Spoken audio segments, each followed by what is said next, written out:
In the previous session, we were trying to implement the code for the classification problem using linear regression. The basics of the implementation part we already have seen. Okay. Before we continue, it is necessary that since we are discussing the machine learning concept, it is absolutely necessary that we look at the performance measurement of any classification algorithm that we are going to implement now. Okay, so just to keep a track of that, our intention today now is to look at various performance metrics, okay, that are going to be used for classification problems under machine learning.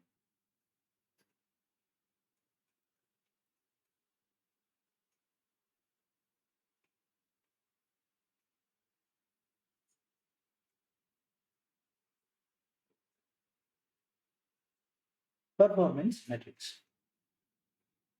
Okay, so upon classification, we want to check that how good is the model that we have built. Already we have seen one such metrics which is commonly used, and it is called as accuracy. Okay, so we also have written a code in our yesterday session just to visualize the how to check the accuracy of the machine. Okay, but there are many other common metrics that are standard, and we are supposed to use them as and when required. All right, so to start with, first we'll see what is called as the first metric is called as the confusion matrix.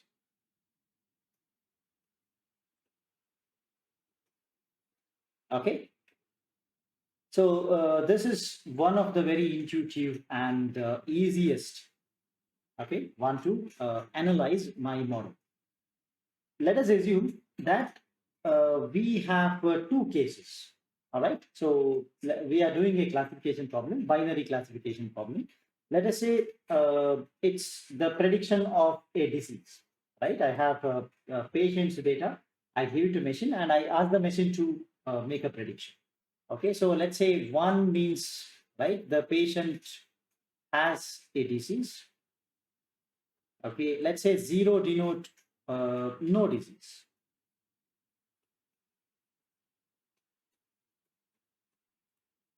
Right, so let us say in my result, normally I plot, right, on one side, let's we know that we get a matrix as a result. So we try to represent the result in the following format. Let's say on this side there is a prediction, and the columns are actually the truth. So in a sense, I can get, if I have two classes, definitely I'm going to get a 2 into 2 matrix as a result. So prediction could be 1 or 0. The truth could also be the same thing, correct? So that is also 1 or a 0. So along the columns you are writing the truth. So row wise you are writing the prediction. Okay. So look at this. We have actually, there is a class 1 in the sense patient having disease. Let's say out of 100 test cases, I know that so many are really having the disease and they are predicted as disease. Okay, so maybe, so out of 50 patients having disease, right, it actually selected 49 as truth. I know that 50 of them out of 100 test cases, 50 different, 50 patients have the disease, let's say. During the training, I know that, out of which it actually said that 49 have the disease. Okay, machine understands that, right? What out of those cases which are truth, how many of them are really classified as a truth is what we write here. Okay, so that is what is called as true positive. Sir, true it is out positive. Of 50. Out of the true cases. Okay, out of the true cases. It can be anything, right? So if there are 50 patients having the disease, out of 50, how much? So the number comes into picture. It's out of anything. In this example, maybe it is out of 50, but that number, whatever I write here, is the true positive. Okay. Then you see here, whatever I write in this particular cell, actually there is no disease, but the machine may say that yes, so many of the patients have the disease. It may be normally very less, but definitely you see that out of the remaining 50 which do not have the disease, it may say that 4 or 5 of them having the disease. Correct? So that is another name. That number, whatever we enter over here, right, in this cell, is called as false positive. False. Simply saying it is positive. Whatever is really false, you are saying it as positive. It's a truth. Okay, falsely positive. So at the same time, you look at this. Whatever I write in this cell is truth is there is disease, but you say there is no disease. Correct? So that means this is called as false, falsely negative. Okay. So the last one should be true negative. There is no disease, no disease. You're classifying it as no disease. So true and negative. I hope the terminologies are fine. Okay. Now, so how can we use this as our performance measure, right? Because whatever I'm writing here is just looking at a classification and I'm trying to fill this out. Correct? Now, based on the entries that we make here, we will be able to measure some other secondary parameters. Okay, we'll come to that. Before that, let's try to have a quick look about what is true positive. Okay, every term I'll write so that when you get this material, you read it and you should be able to in a position to understand everything. Okay, so the first one is the true positive. Okay, that is denoted by TP, right? So in this case, the actual cases Sir, what is the meaning of TP and TN and FP and FN? sorry, you're not audible. Can you repeat? Sir, what is the meaning of TP and TN and FP and FN? Yeah, I'm writing. Okay, just read this, whatever I'm writing, you will understand. Okay, I'm coming to that. So the TP is true positive, as you see, I have written. So actual classes of the data point is 1, which means it is true, and the predicted value is also true. Okay, actual, okay, I'll just write it here as actual class is 1. 1 in a sense, it can be true, okay, and the predicted is also 1 or true. So let me try to write an example here, right? Actually, having a disease and the model classifies that particular patient as she has a disease, okay, and model classifies as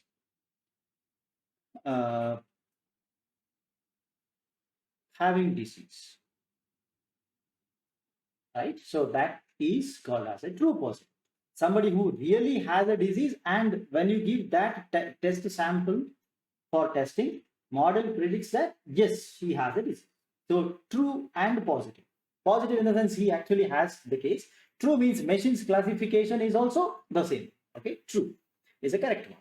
So that's called as a true positive. Okay, and the second thing that we are going to define is called as the true negative.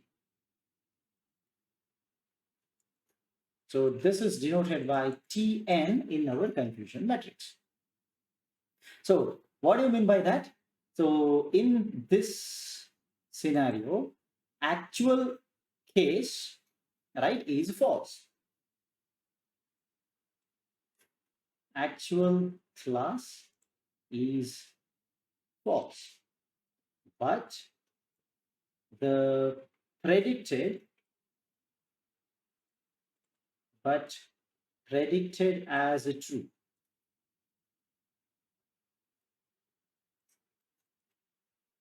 So you can even write zeros and ones. False is a 0. Okay, I can just write a 0 here. True, I can write a 1. Excuse me, sir. Yes, Ruchi. Please go ahead. So true negative means both are 0. Means truth is also 0 and predicted is also 0. No. What I wrote, sorry, my mistake. Yeah, I wrote a true negative. Let me just check. Yeah, both are negative. Yes, Correct? sir. Thank you for correcting me. So both are true and negative. Yes, perfect. Thank you for correcting me. Actual class is 0. Okay, that's a negative. And you correctly classify them as 0. Okay, so predicted as false. Okay, that's right. So example, what could be the possible example? We are taking an example of a patient having disease or not having disease. So true negative actually refers to person not having a disease is getting classified as, right, not having a disease, right? So example, patient not having the disease is classified as not having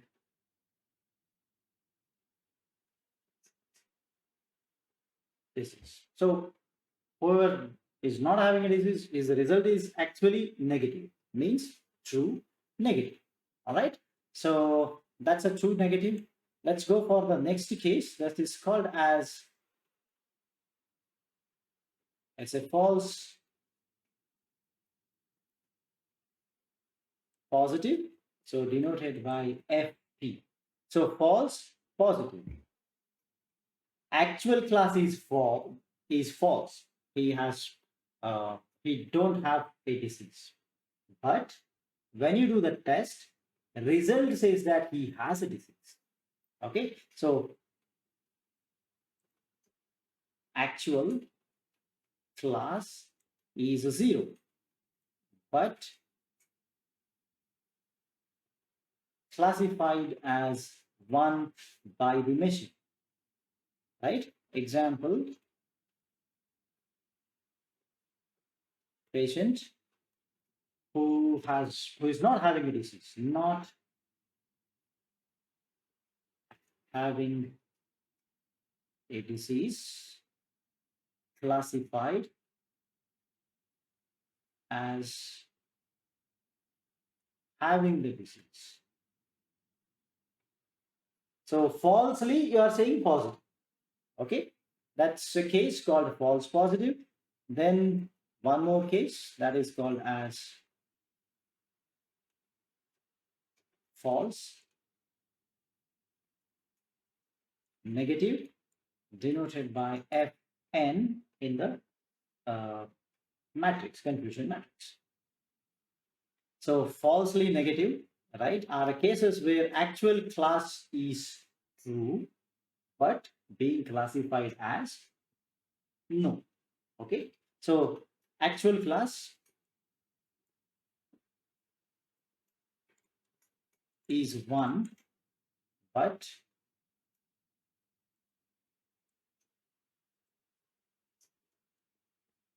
classified as 0. So let's directly go to an example. Patient having the disease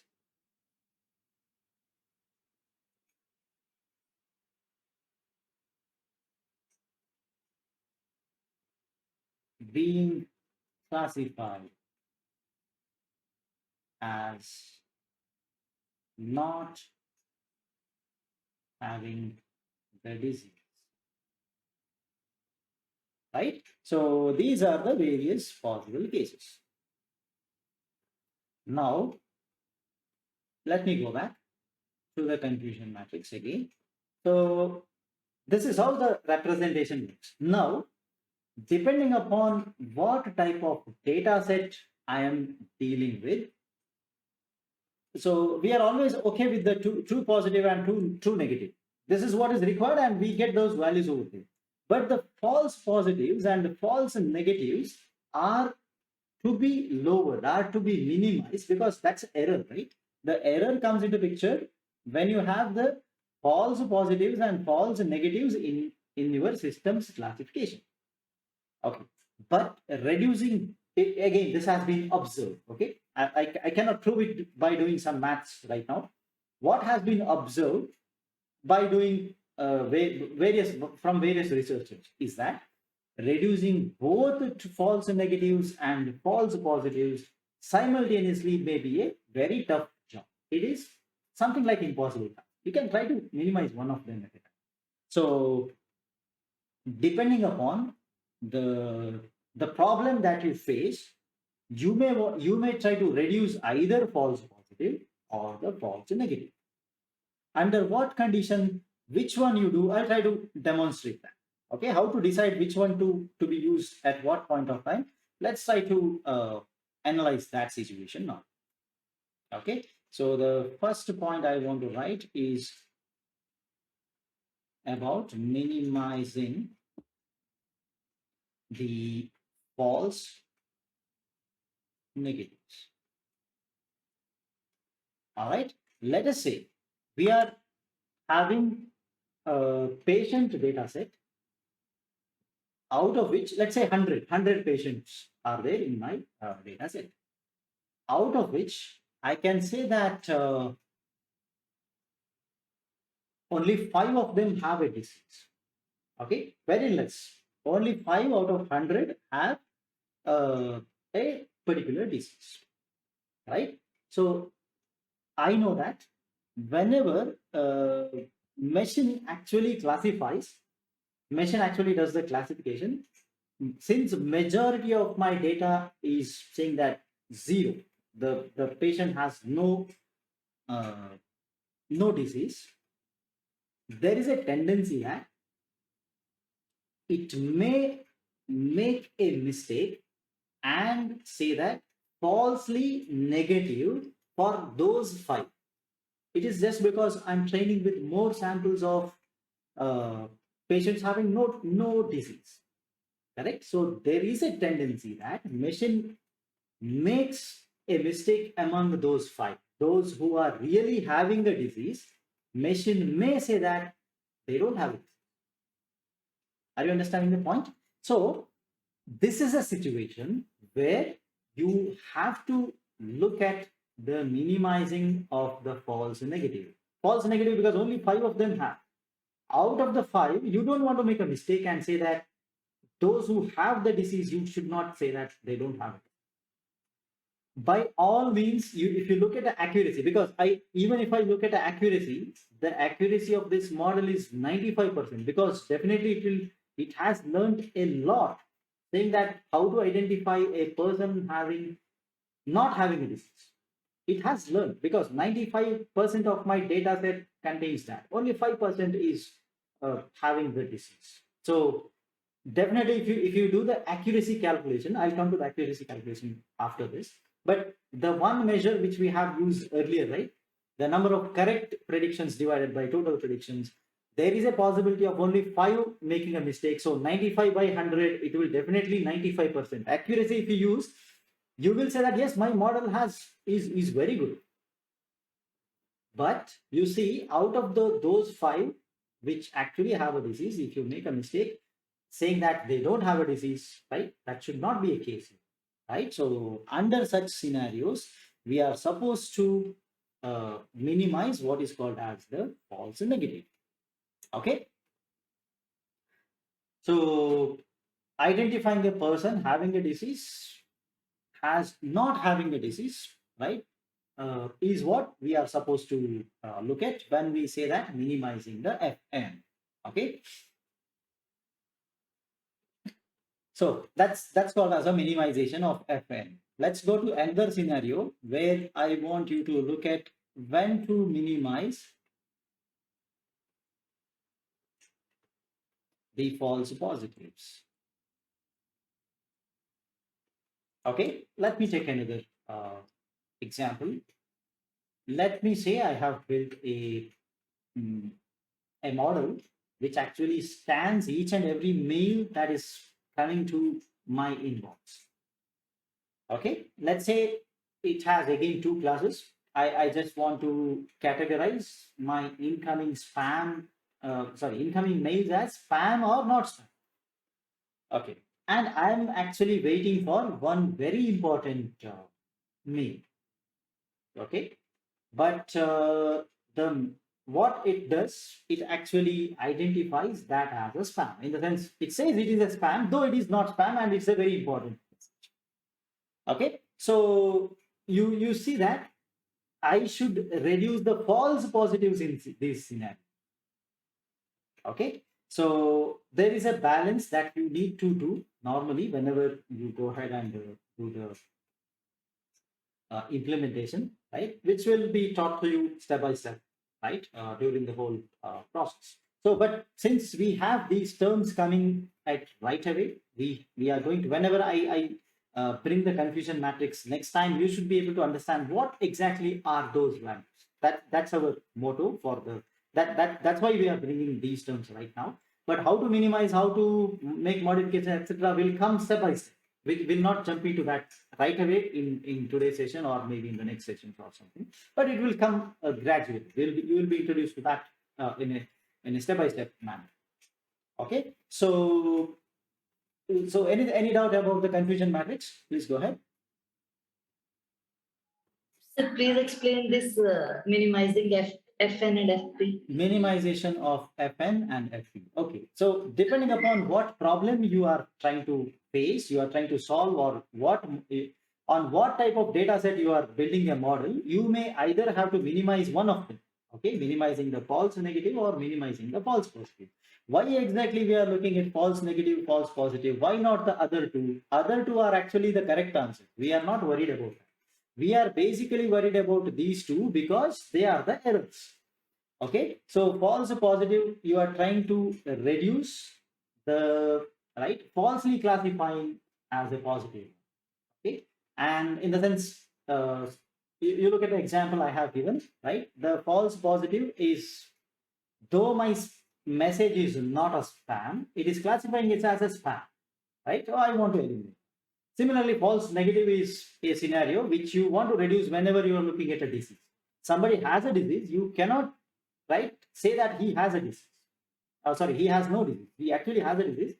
Your model should not predict that though having a disease, he should not be classified as not having a disease. So it depends upon what is your problem. Basically, that's the whole idea behind minimizing either of them.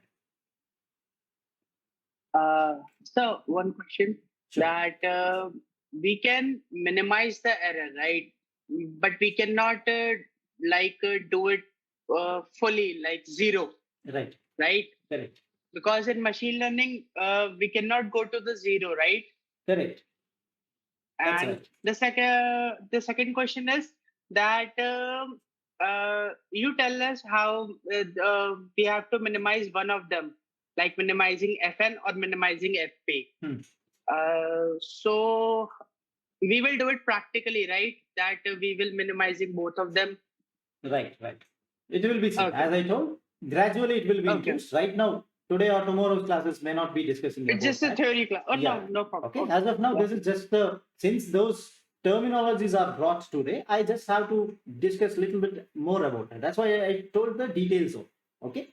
Okay. Researchers have proved that both of them you cannot reduce in a given problem. One of them will be there, but look at your exact problem and you see what you can do. Which one is important to you? Okay. Because So as you said, in any case, we cannot minimize both of them. Yeah. Correct. So there has to be one of them, right?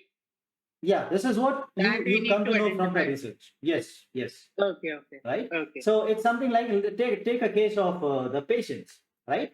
In case of patients, you need to reduce, right, the false negatives, not the false positives, because somebody who has no disease being detected as positive will go for medications or next round of tests in which he will be classified as no, he has no disease.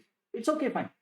But if a patient is right not having having a disease being he gets detected as he does not have a disease means he may not go for a next level of testing at all, right? So he misses the medication. Right.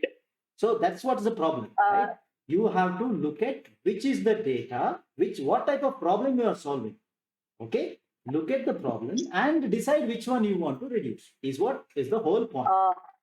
Okay. Yes. Thank you. We are understand what is the false and negative, false and positive. Means false है और positive भी है case में and false है negative में है. ये बात कर रहे हैं आप? Yes, yes, yes. That's right. Means prediction करना है data को. So how the data is getting predicted by the machine. Okay.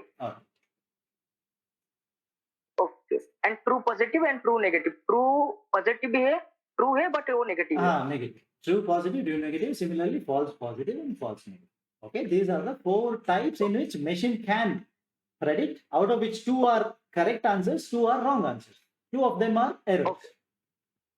Okay. Okay. All right. Fine. So the second one, the second performance matrix is accuracy. We already have used it. So we know that the accuracy is going to tell about how many number of correct classifications out of the total classification. It's again, this is a pretty much valid one, but likewise, I told earlier, right? Whenever my data set is not balanced, right? One of them has very high training data, like 95% of my data is one class, only 5% of them is other class. In such cases, you will definitely get a good accuracy. Machine will give you good accuracy, but there may be false positives or right the false negative coming into the picture. So that's what you need to look at. That's why we need other parameters as well. So how do you define accuracy now? It's the total number of correct classification divided by the total numbers. So I can simply write it in terms of, that's why I define the confusion matrix now. So you know all these terms. So TP, true positive, plus true negative. This is correct answers divided by the total. That is TP plus TN, FP plus FN. That's all. So using the values you get from your confusion matrix, also you can go for accuracy. Okay. Then we are fine with this, right? Okay. Let's go for another parameter. This is called as the precision. Okay. So precision is coming from, let me simply write our confusion matrix once again. Okay. So this is true positive. This is false positive. This is false negative. This is true negative. So the precision can be calculated as, let me try to define it at a later stage. So it is simply the total number of true positives divided by the true positives plus false positives. What do you understand by this ratio? Can anybody tell what we are trying to, what this precision is going to tell you? What this tells, if I calculate this is a ratio. Normally this comes as a ratio. What this tells, can anybody try to put it in your own words? It's okay. Even if there is slight difference, absolutely fine for us. We'll correct that and we'll make a statement next after this. But can you try to find out what from, you know that what's the table, right? So table on the left side, this is a prediction. These are the actuals from the top. So I have 1, 0, 1, 0. So you know the meaning of every entry. What I get if I take a ratio of true positive divided by the sum of true positive and the false positive? Maybe I guess it will tell how exact our data set is. or maybe no, like how? nothing to do with the data set, because this is the classification result. After machine learns, I do a testing. Okay, then in my testing, these are the numbers I'm getting, and some numbers are true positive, some are false positive, some false negative, some true negative. Okay, and from that, or you take an example and you try to answer this question is also fine. So what? So row with index 1 means true positive, true and false positive are the total. If you take a total TP plus FP, you get total number of predicted, right? Total number of patients predicted as 1, correct? Because the row is 1 means everything in the row is 1, predicted as 1. Is it really 1 or 0? You will come to know when you look at a column, right? So if I take the same example of patients, now you see this precision is going to tell you about what proportion of the patients that my model has diagnosed as patients having a disease actually had the disease. That's what I come to know from this. Can I make that statement? So, how, sir? Please, once again, I didn't get it. I repeat. Okay, so think that my model is predicting whether a patient has a disease or not, right? True positive means they actually have the disease, correct? False positive means they didn't have a disease but still identified or diagnosed as they have a disease by the machine, correct? Now TP by TP plus FP means what? TP means actually having the disease divided by total number of classifications made as people having the disease. That's all, right? Out of my total classifications made as 1, how many are actually 1? I will come to know. Okay, so that is what is precision. All right, that's one thing. Let's try to define another one. Okay, this is also important one. This is called as recall, or it's actually called as sensitivity. Sensitivity of a model, or it's called as the recall. Okay, let's try to define that now. I'll use the same matrix that I have written here. I'm going to use that to write this. So this sensitivity or recall can be calculated as the true positive divided by the true positive plus false negatives. What do you mean by this? Can anybody try to relate this like the example I have given?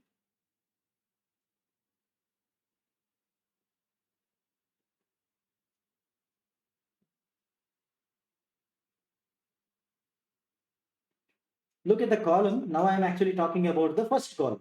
TP is here, FN is below it. I'm looking at a particular column. So that column is in truth. The truth is they have a disease. Okay. How many people having the disease are actually classified as having disease? Is what you try to find here. Look at the one. Look at the difference. Previously, I'm looking at the row. Row says how many are classified as, right, out of the total people being classified as having a disease, how many actually had a disease is what I try to find in that case, in the previous case. But now I'm looking at a different one. How many people having a disease, I know that they have a disease, are classified as by the machine as they have a disease, is what I'm trying to find. So there is a difference. I want you to understand this difference clearly. Okay, so the precision looks row, the sensitivity or the recall looks at a particular column with the truth. 1 is having something, 0 means not having. Okay, so with respect to yes kind of classification, we are looking at row wise for precision, column wise for the recall. Okay, again we have another this thing coming into picture. Now now let me talk about, let me give another example so that this becomes easy for you to understand. Let me see. Okay, and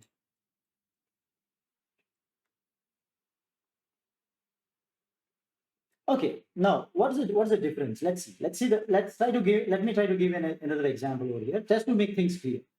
Okay.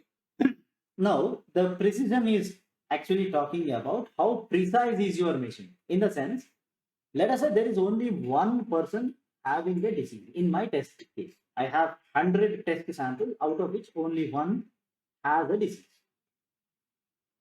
Okay. If your model is precise, it will definitely capture that 1%. That you will come to know if you look at the precision. True positive, only one person has that, correct? That's one. Divided by true positive by false positive. There is no false positive. That will be 0, because 1 by 1, so you see that your precision is 100%. Only one person was having a disease and you identified. Okay. Look at the other one, that is say the recall, right? So now you are not worried about capturing correctly, all right? But let us say, let's say there are some cases which are having the disease, right? Let's not worry about a number, right? So you are actually worried about capturing everyone who has a disease as having a disease. You want a true positive, you don't want false negative. In the sense, you don't want to miss out. What do you mean by false negative? Somebody has a disease, you say that he has no disease. That's what is false negative.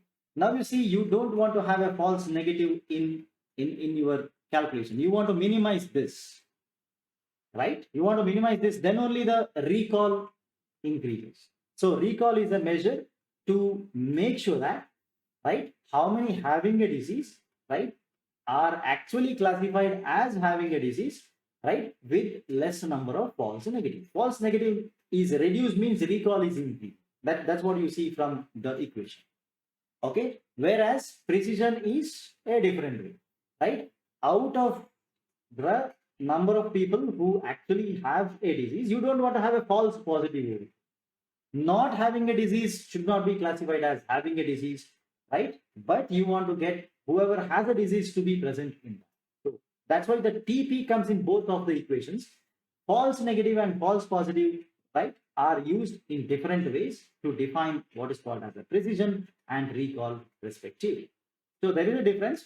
So don't worry much about it for the time being. We want these definitions to be used, because when I say precision, recall, etc. coming into picture, when we plot something, you should understand, okay, this is how the ratios are calculated, and that's what is the meaning. Okay, so for the time being, if you understand that, it is enough. Okay, similarly, we have one more parameter that is called as specificity.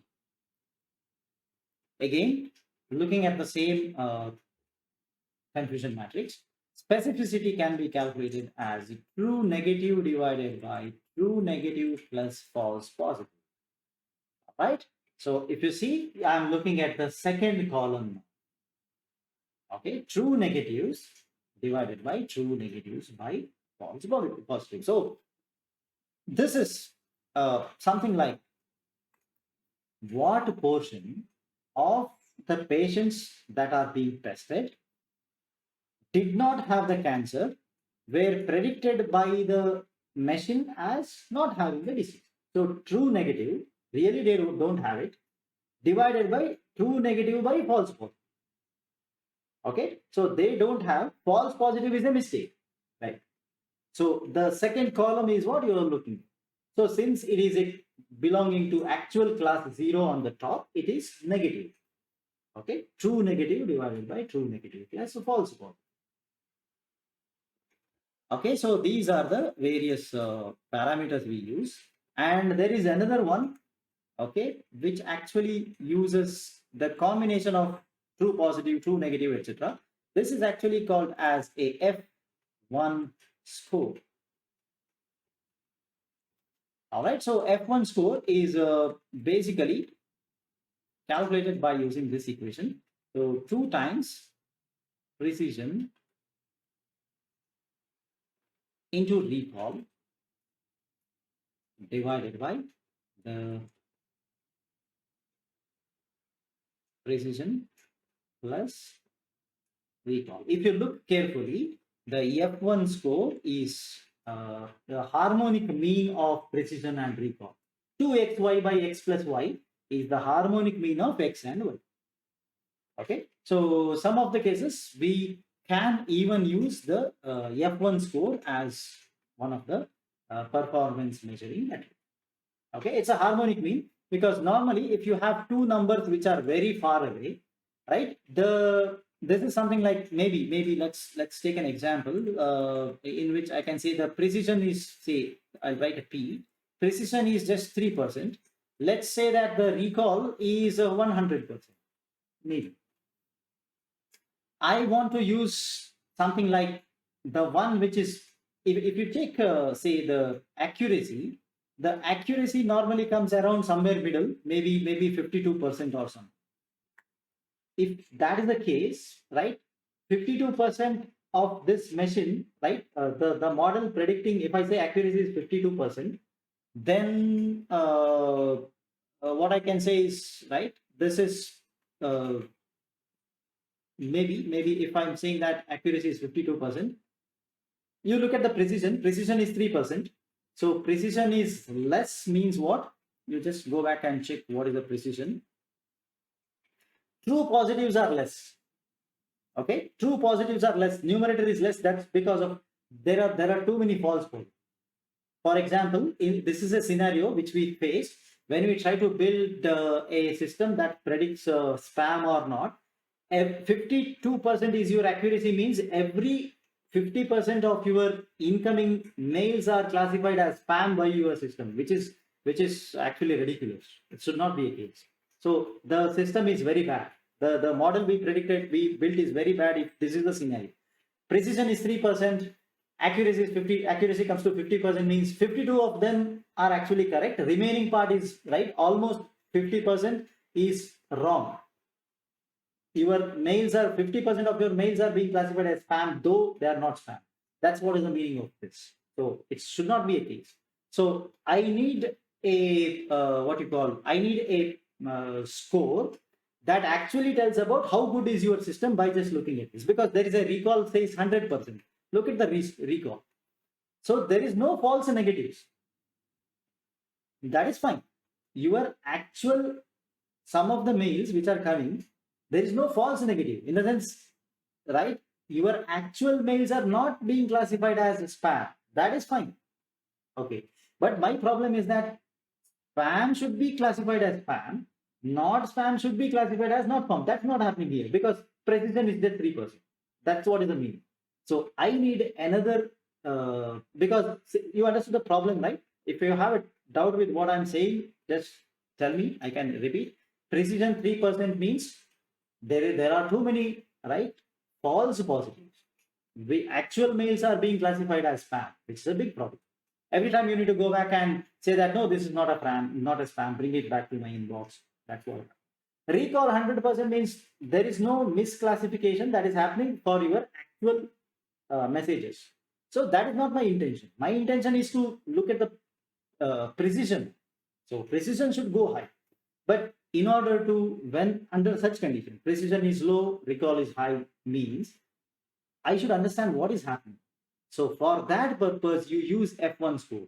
If you put these precision recall over there, 2 into precision into recall divided by precision plus recall, your answer comes to be 5, approximately, okay? Close to 5.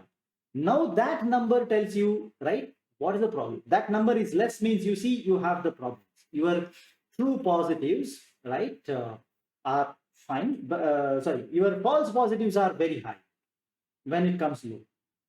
F1 score goes to the other side means, right, you understand that, okay, we resolve the problem of false negatives.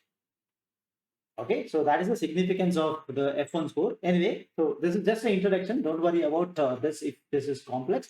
No problem. Okay, just understand how do we calculate these various parameters.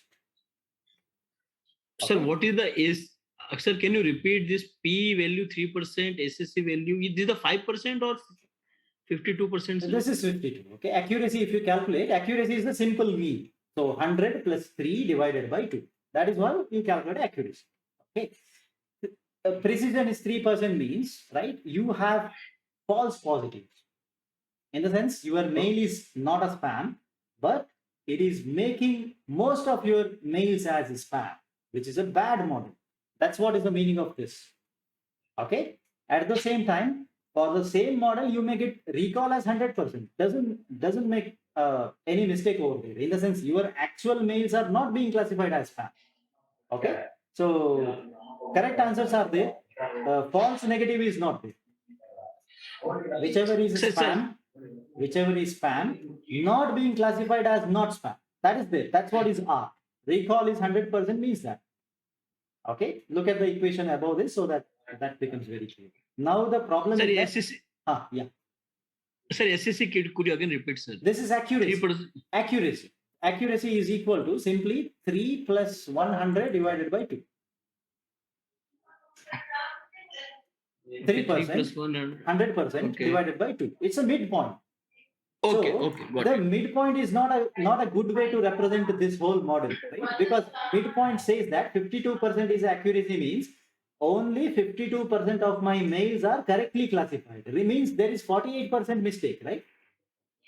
Right, sir. So Okay. accuracy may not be the proper way to define my system. So I need a measure that is called as F1 score. You see, F1 comes closer here. F1 is, if you calculate, this comes 5%. That is the correct measure.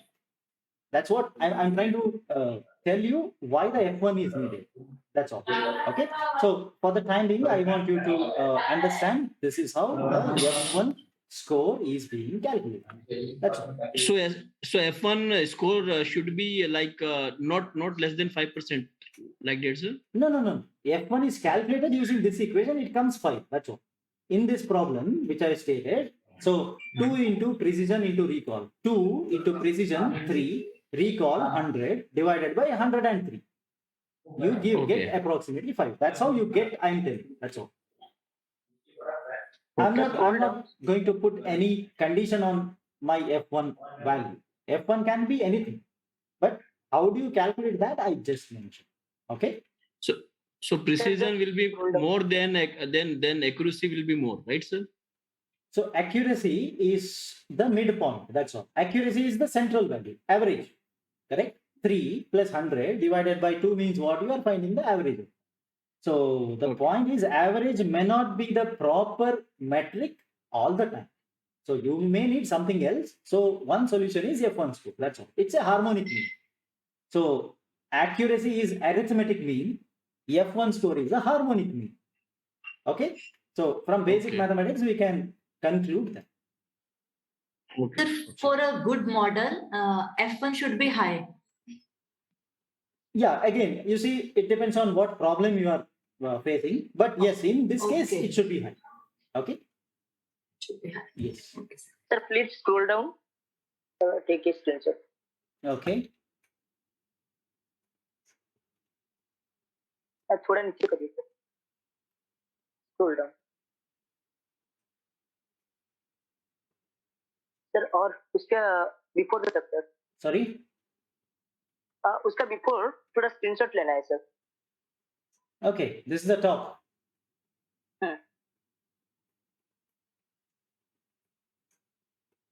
No sir, और scroll down. हाँ. और थोड़ा.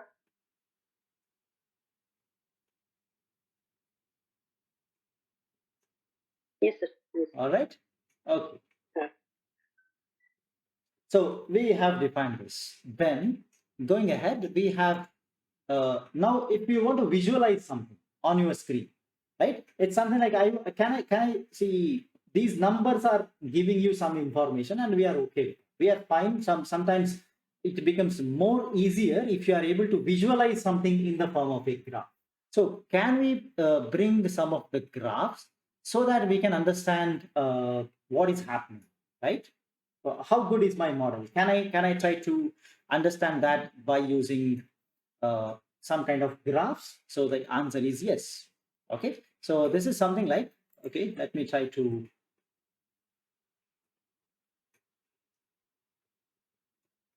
There is what is called as AUC ROC. Okay, so here basically it's a curve, it's a plot. Okay, ROC basically talks about the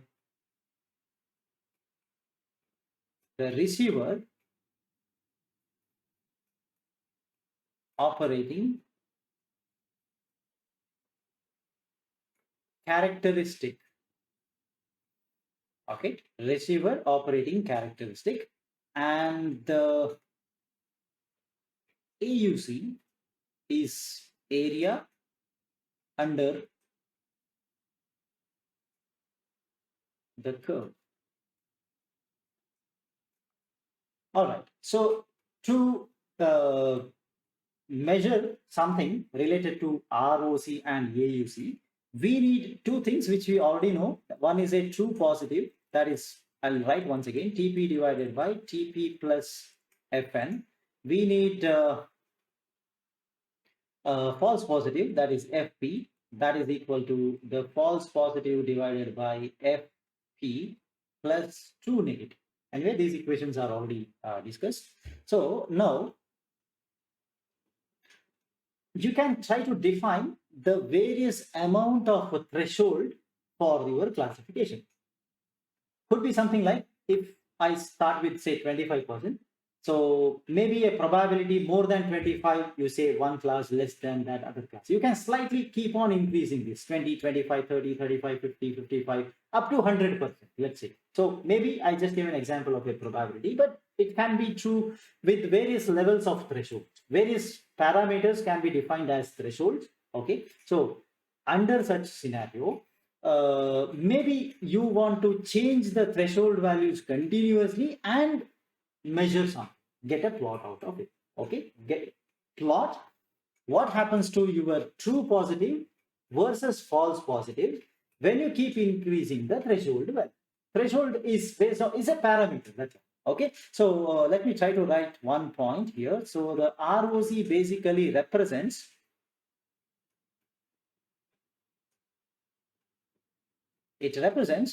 a graph. We are trying to plot a graph to show the performance of the model at different thresholds.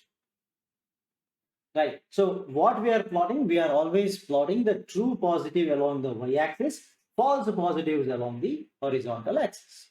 Okay. So at any point, if you want to calculate the ROC, normally we can do the logistic regression itself. Let's say if you are implementing logistic regression, take a threshold value, perform the model, plot, give a point saying that, okay, at this false positive rate, this is a true positive. False positive versus true positive is what you are plotting. So change the threshold, calculate n, once again TP and FP, plot it. So like that, make a complete connection starting from the threshold being 0 till the threshold being 1.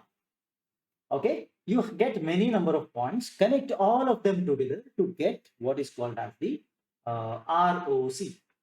Okay, now under the ROC, what we are interested is to find out the area under curve. That's why the complete, what you call, the complete name of this parameter is AUC ROC. I have to do the ROC. ROC is like for every value of threshold.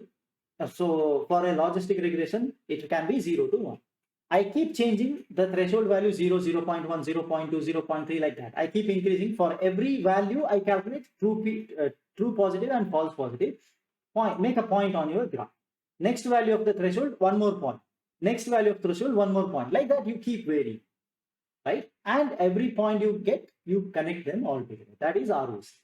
But we are not just interested in ROC. We are interested in the area under that curve. ROC is a curve. And how much area you have under that curve is what you are interested. That's why it is AUC ROC.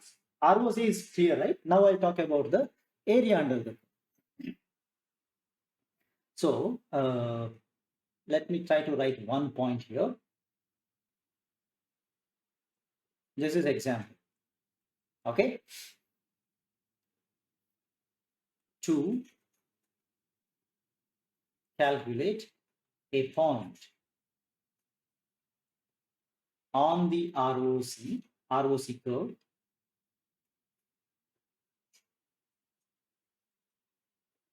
evaluate the logistic regression model, right? Model multiple times. I have to evaluate multiple times, okay, at different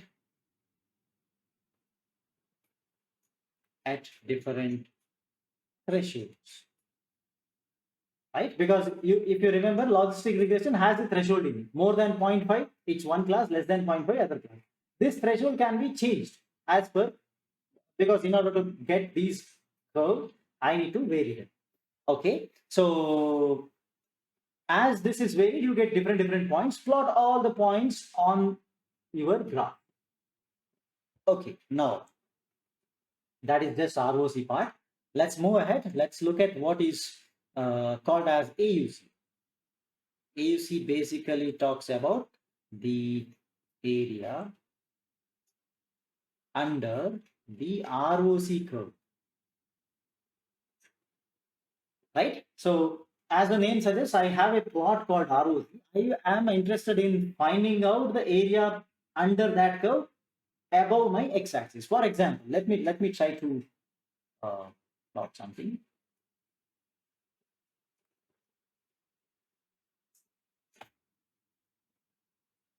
So you know that this is the false positive rate.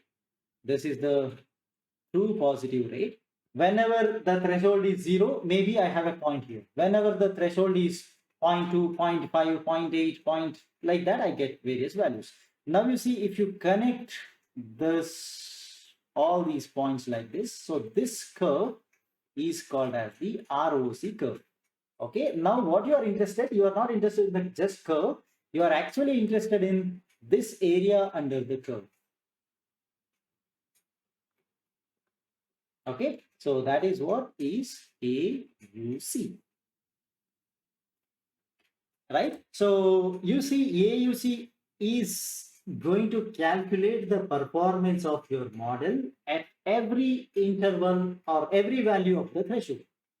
So you try to get, so more the area, right? You are trying to give good performance, right? So you see, normally this area under curve can be something like this also. Okay, I'll draw something. If at all you have a curve something like this, that has a very less area. Area under the curve is pretty less. Look at the green one I have drawn. At the same time, if you get a curve like this, it's close to 1. Okay, area under the curve is close to 1. Let's see. Now it should be very clear that if you want to get a better performance, the area under the curve, area under the curve is 1, close to 1 means it's a better performance. If the area under the curve is close to 0, that means it is not a good performance. So you see, right? So at every threshold, I want to have more true positive, right? For every possible values of a false positive, there should be high true positive. That's what is the meaning of the whole concept. Okay, so another graph, this graph also I want to plot, right? I want to plot and show this graph as well. So every parameter we have seen today are the basic metric used to evaluate the performance of a particular model. Okay, is there any doubt with this? Please go ahead if you have any question.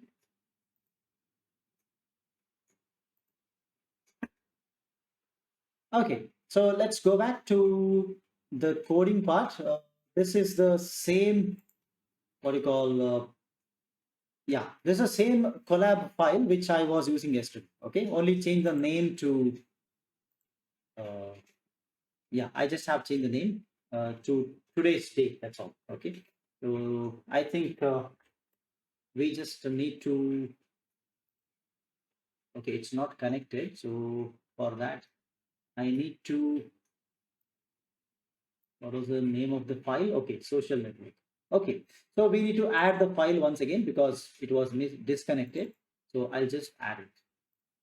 So you can see that comes over here, and let me run everything from the beginning. So go to runtime, press run all. It will run everything that we have, right? That we try to, whatever we try to run yesterday. Okay, so you can see here, right? The confusion matrix comes into picture, right? Are you able to decode it now? What is the true positive? Can anybody answer? What is the true positive? Put your answer in the chat. TP equal to. What is TP? Can you classify? Can you write the values? What is TP? What is TN? What is FP? What is FN? All the 4 values, if you can write, I'll be happy. So TP is 52. Okay.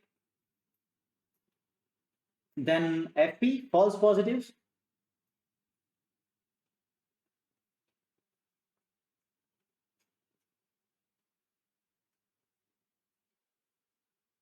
So horizontally, I'll see. Okay, TP 52, false positive is 5. That's correct. So 8 is what? What is 8? What is 35? False and negative is 8, and true negative is 35. Okay, just try to relate there. All right. So accuracy is already been, we already have plotted it yesterday. So you know now what's the meaning of that. Using the equations also, we can calculate that. I'll try to bring another one. Okay, I'll try to bring what is called as the, I think we have a classification report imported. Let me just check this, just 1 second.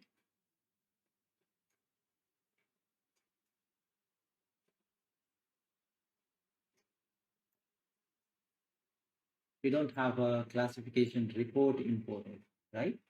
Okay. So I'll just do this. Let me do one thing. I'll save it. I'll share this today's notebook as well, so that you can keep tracking what is happening. All right. So as and when it comes, 1 second. It's hanged. All right. Copy.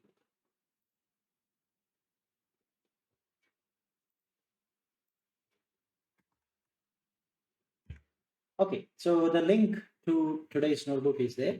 All right, you can use it from sklearn.metrics import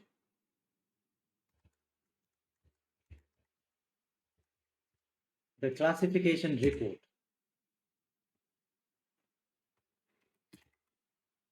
All right, so classification report is a particular function which actually calculates the precision recall F1 score simultaneously. All right, so print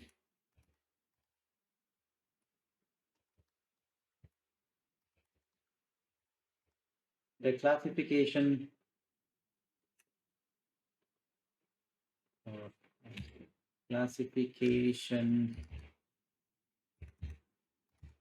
report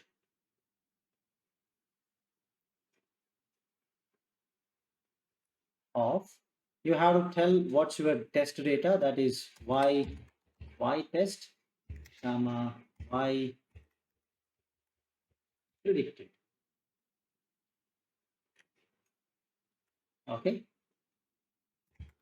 print that. So you can see that precision is 87, F1 is 89%, and the accuracy of our model is also calculated over here. So there is a macro and weighted average, right? That is something like given weight for each of the classes, how much is the average, how much is the precision recall and the F1 score. Basically, the zero means for class 0, this is a precision, this is a recall, this is a F1 score. Class wise also you can calculate, right? So for class 1, this is a precision, recall and F1 score. So support is how many samples are there in your test data. There are 57 samples of class 0. There is there are 43 samples belonging to class 1 in your test data, because we randomly selected, right? So it is not necessary that you get equal proportions in your test samples for each of the classes. It can be anything. So in this way, you see, it was expected 50-50, but there is 57 from one class, 43 from another class. So you can see the precision recall F1 score being calculated in a direct fashion like this. Okay, so this is a way to calculate, right? Also, this itself will show you the accuracy. So you don't have, if you bring in the classification report for any of your the predicted value, right? You don't have to worry about plotting or the calculating of the accuracy separately. It will come directly like this. Excuse me, sir. Sir, what is this support? Support is the number of samples. So 100 samples were there, right? If you go back and check, you see the test sample is 100. 100 are there. Out of 100, it says 57 of them are class 0, 43 of them are class 1. So sum is 100, right? Okay, so let me go to the plot that actually talks about the calculation of the ROC.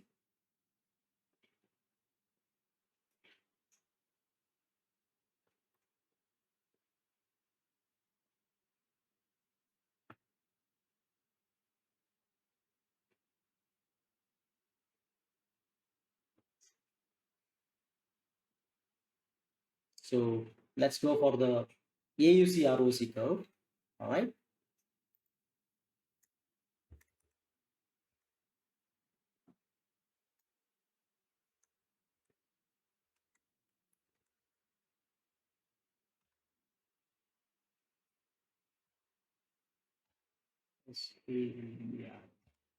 SQL dot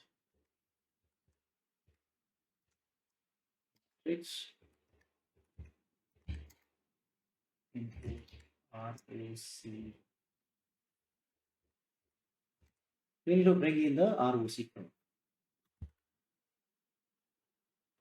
So we already have a classifier. The classifier name is log-reg, right? So we'll use that. Sir, there is a class also which says ROC AOC curve. So we can use that as well. Yeah. There are multiple methods available. Okay. Anything that you want to use, you can. All right. Sure. Okay.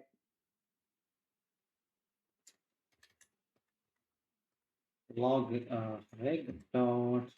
I'll go to the fit and use the x train comma y train and prediction probability is equal to sorry. I need to call the name of the function. Okay, name of the one which actually is a classifier, log-reg dot. I think we have a function now. Predictor probability. Yeah, we have it. Predict probability for the x test. So let's run this and check. Yeah, it runs. Now I will go for false positive rate, true positive rate. Okay, then the threshold equal to, call the function ROC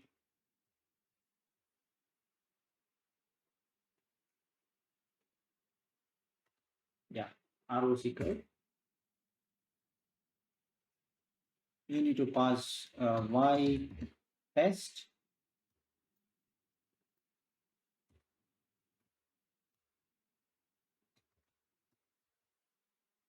prediction probability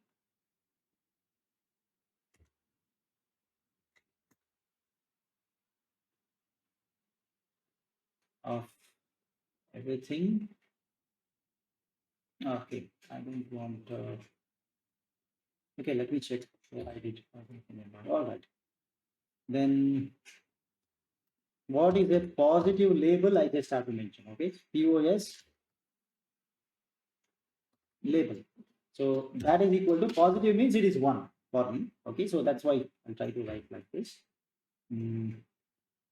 Let me check up this one once again. Just give me a second. I don't remember what we did in yesterday's session. Just need to check this part. I just want to see what comes. Okay, there are 2 things, so I cannot write one. Okay, so I don't want to write. It's just the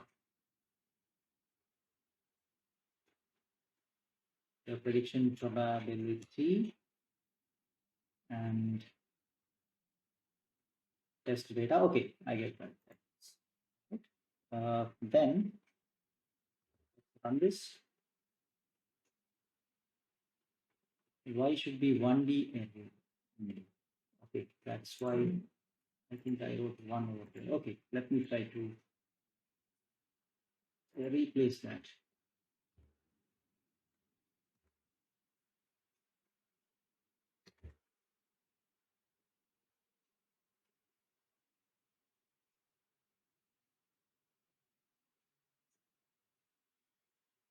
Okay, it says 100, 1. Input variables with inconsistent number of samples. Input variables. That is white test.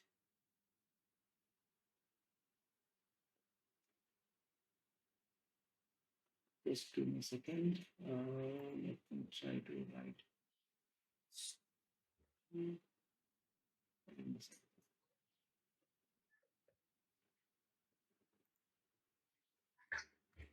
Let me try to write a 0 because only 0th column. Sorry, that's nothing to do. Sir, colon, comma 1. Colon, comma 1 will work. Let me check. Yeah. Correct. My mistake. So all the rows, first column. Okay. Yes. Yeah. Thank you. Yeah. Now it's working. Right. Yeah. Thank you. I missed that. Right. So now what I do, I'll go for the ROC curve for a true positive equal to false positive. Let's try to do that first. Then we'll go for the plotting part. Okay. So this is the random. I call that say a random. The probabilities equal to. I'll create 0 for in the range of length of our y test. Okay, so that creates a set of random probabilities.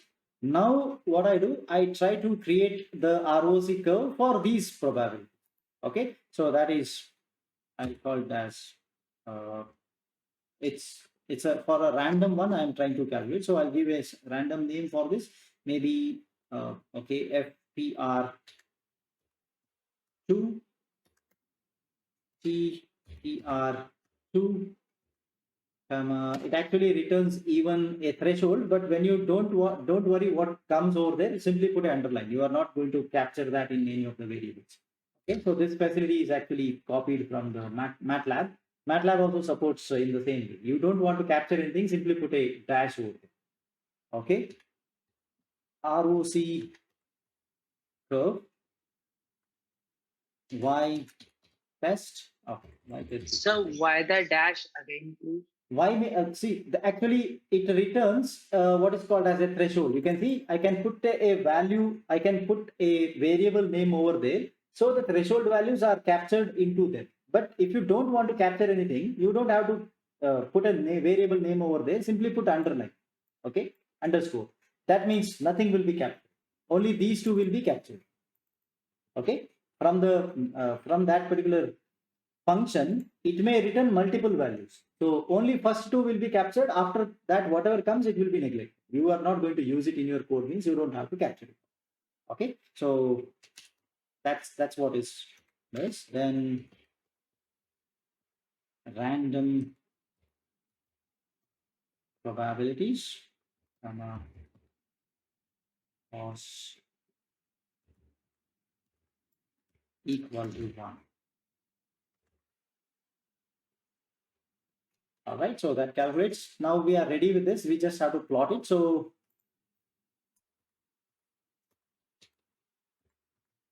bring a style into picture. Dot use any of your favorite styles can be used. I'll bring in the seaborn.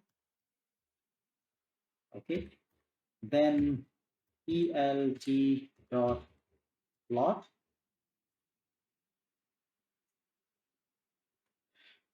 Okay. 1 1.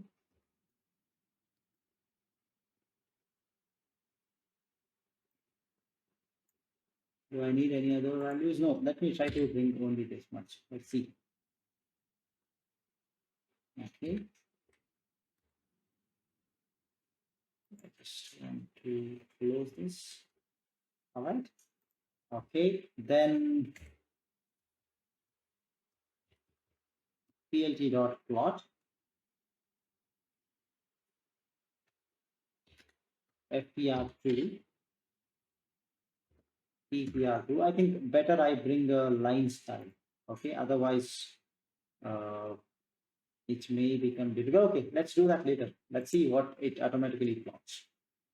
All right, then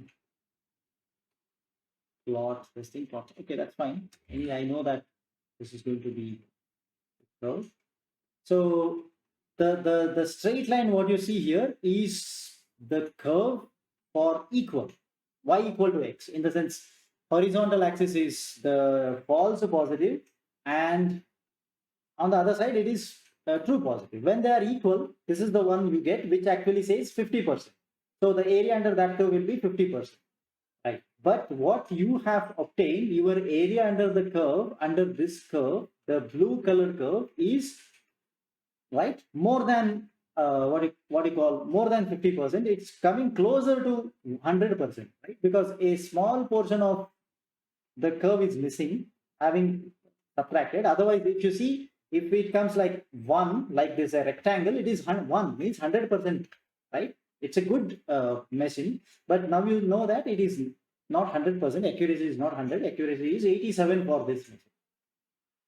So the area under the curve is not complete, slightly less than that. So by just seeing this, you can understand that yes, your machine is doing a good job. Are you okay? Any doubt? Any doubt with this? Yes, sir. One. Can you go up? Yeah, sure. Yeah, sir. In line number 30, where you use the for loop, why is the 0 over there? So it's in the sense I actually start with I create all of them with 0 values, right? 0 for I in the range of y test. In the y test, right? For what do you mean by range? It creates range. It creates a value starting from 0 till that number, correct? Right. So I initially, okay, so from 0. Yeah, from 0. Okay. So actually I'm going to put zeros over there, right? So I'm initializing with zeros over there. That's what's my random probability. Okay. So later on it will be calculated and updated over here, because of which you get a. Excuse me, sir. Yes. So kindly repeat from line number 20, code number 29. Sir, I'm not getting the things in. Sure, no problem. So ROC curve, if you look at the ROC curves, this thing, you are supposed to provide the values like what is your test samples and the probability values basically, and you need to pass what is the label for positive. Positive class means which is a label in your data. Somebody may give 0, somebody may give 1. So that's why we are passing in this way. Okay. So again, one of the until the column number 1, we are actually passing, that is the prediction probability. Okay. So that actually calculates 3 things. One is a false positive rate, true positive rate, and a threshold value for your system. Actually, this threshold one is I can neglect. I just showed you that how to collect that. You can put a dash over there. It will not be collected. Okay. Then we create a random probabilities, right? Using this particular equation, I calculate the length of my testing samples. So a range of length means, right? What is the length till there? Okay. You're going to put I in that range. I can be 0, 1, 2, 3 up to that length. Okay. So for that, just check what happens with the random probability. If you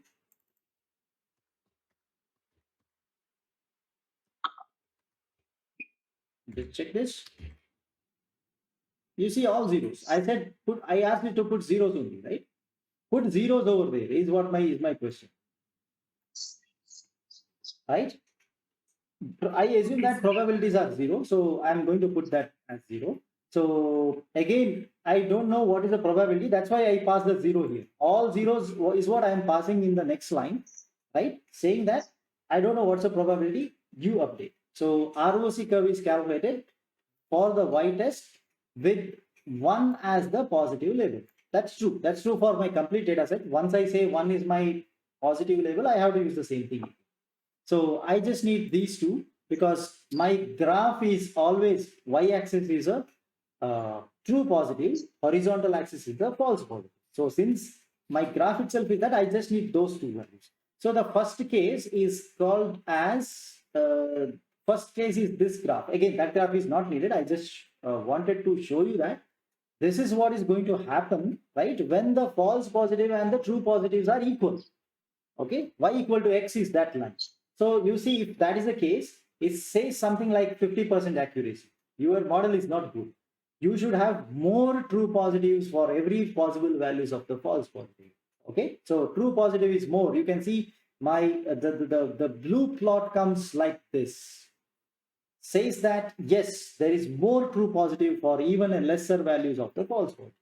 Only under such case I can get an area under this curve closer to 1. So that is what is happening. The blue color what you see there is the curve that has been plotted for this particular function. So I just have brought in the Seaborn type and use PLT, that is a matplotlib plot, to plot this. Okay, so that is the plot, and that's how you try to print out the ROC curve. So everything that we had discussed earlier, we are able to visualize in this particular session about the performance metrics of your machine. I have added a file to the chat box. All right, I want everyone to download that. That will be our data set for the next hands-on that we are going to do right now. Okay. There's a question from Devendra saying that is this Jupyter? Is it related to that data set you are asking, Devendra? It's a CSV file. It's just a data set. Okay. Nothing to do with the Jupyter. Simply download and place it wherever you are running the program. Okay. As you can see here, I'm running on a Colab, so I actually added that file to the Colab.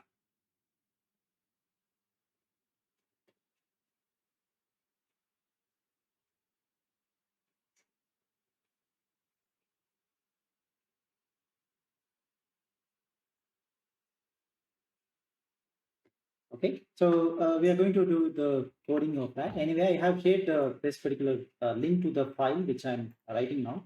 You can even download it over there and copy and paste the commands what we are writing. Okay, so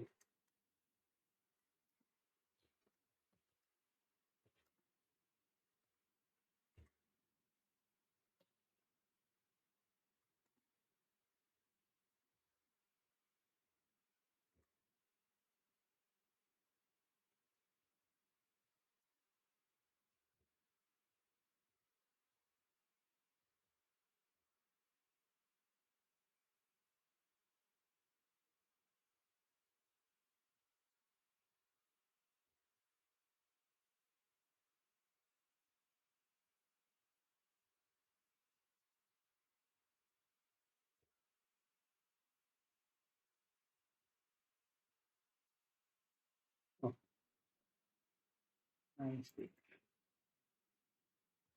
I didn't check.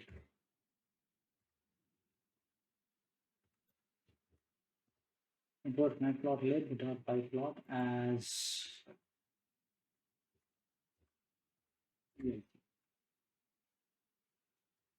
So we have to do this in same file, or we can do you can go to a different file. Okay, you can create a new file. Okay.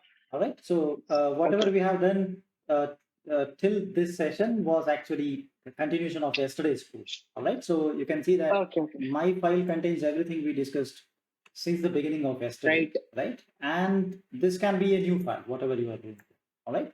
Create a new Sure. file in the Colab, and you can just keep that. All right. Right. Then I'll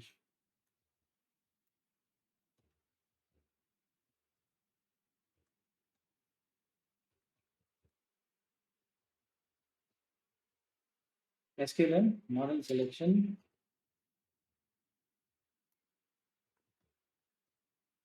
Train test split.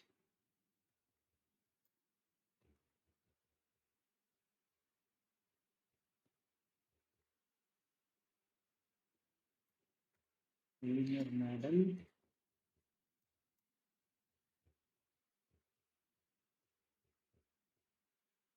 Logistic regression.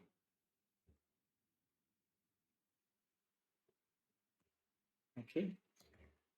Then let's try to. I'm not sure whether the Colab has a particular library called Xverse. Let's try to check that. If it is not there, we may have to install that. Okay, I'll show you the install if it is not. It's not there. Xverse. Yeah. So there is no module called Xverse. The Colab does not have it. Okay, so let's try to install that. That's pip install.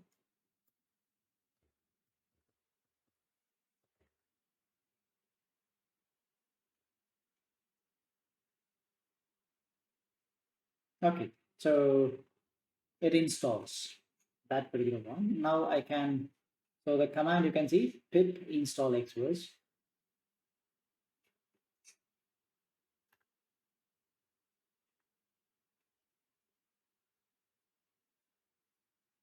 Okay, then from the Xverse, I want to use what is called as a binning. I'll talk about the binning concept when we reach that particular that point during our code. Okay, so let's just let's bring it to the memory from Xverse dot transformer import monotonic billing as well as WOE.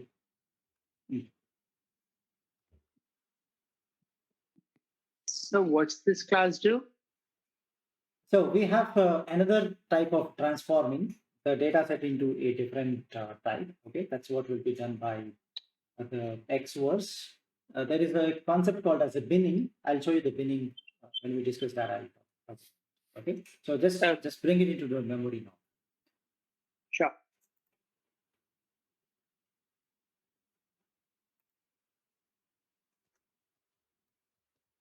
Let's read the data set. Okay, pd dot read csv. What was the name? Let's give me some credit. Okay.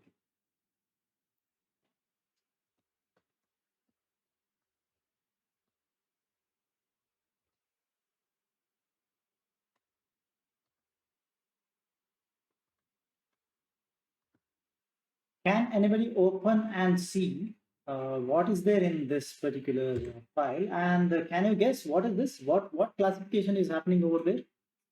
Can anybody try to tell me that? My data dot. Let me open it. Right. I can see that this is the data. So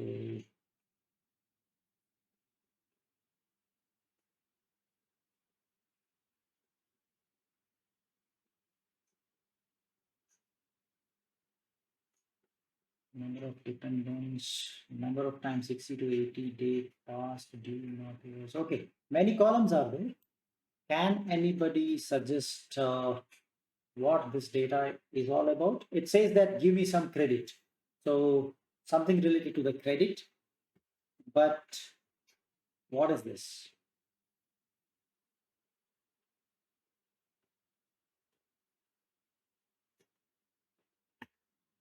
You know how to look at the various statistical features also. You can even try that. Okay, so that is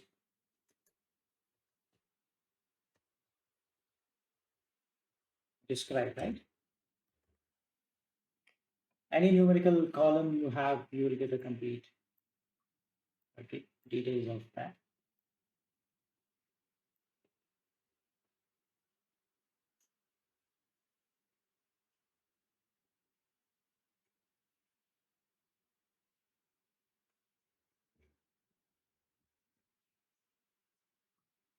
What is this data? Sir, go up, please.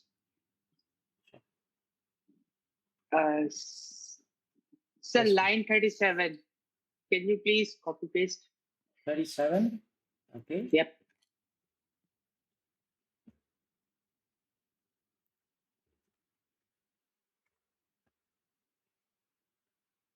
Sir, I am getting error while importing this logistic regression and other things. I don't know why. Logistic regression, it means sklearn. This has to be present. Yes, sir. You have a sklearn installed in your system? Yes, sir. Sir, it is in Google Colab. Oh, you are running Colab. Okay, then it has to be by default. It should be present. Okay. Try restarting your runtime. Go to the runtime and disconnect and delete runtime and run it. Connect once again. Once you disconnect, here it will not show the RAM and disk. You have an option to connect. So click on that. It will get connected and maybe then it should run again. Okay. From this point, you can run.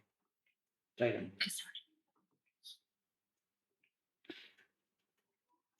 Okay, so as we can see, Deepak says it feels like loan approval, right? So yes, it's a data related to the loan that is getting approved or not.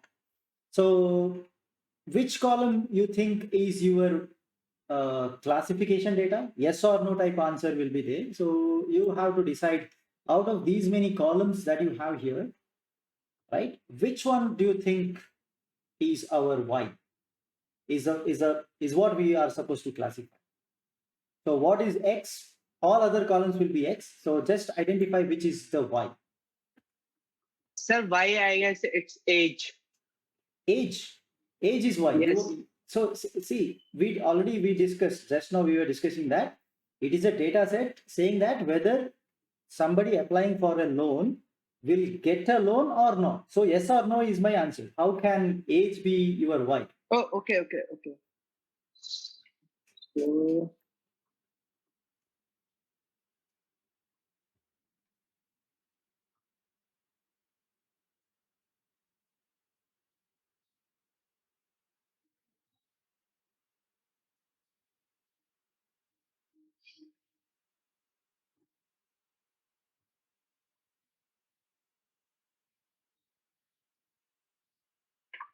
monthly income. No. You see, you understood the question, right? Question says yes or no. So, Whether you get, so I give my X complete data set. Your answer should be yes, you will get loan. No, you will not get loan. Okay. So 1 or 0 should be the case, or yes or no, something like that should be. If you say monthly income, this is a continuous range of numbers. That becomes a regression problem. okay. Fine. I got confused a little. No problem. Take your time. Others? Sir, serious in 2 years. Yes or no? Okay, so let's look at that. So everybody look at the unique values of this particular column just to verify that whether you have only zeros or ones present. Also, you may have to write, okay, this is not possible. Others are serious continuous numbers. Number of open credit loans, number of times. Okay, that will be definitely more than number of times. Yeah, number of dependents. Yes, yes. I think our Y column is serious DLQ in 2 years. In the sense whether they got the loans which was not sanctioned is 1, loan sanctioned is 0. Okay, so that's how the column is arranged, I guess. But just make sure that look at the unique values of that column just to verify that whether it is just 0 or 1 or any other value to exist in that. Okay, so now I want you to drop this unnamed column. Okay, so I want you to drop this. So how do you do that?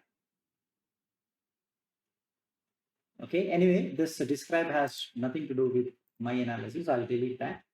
Okay, so I want you to give me a command which actually removes my unnamed 0. I want to drop it off. So there is a function called drop. I think you can use it.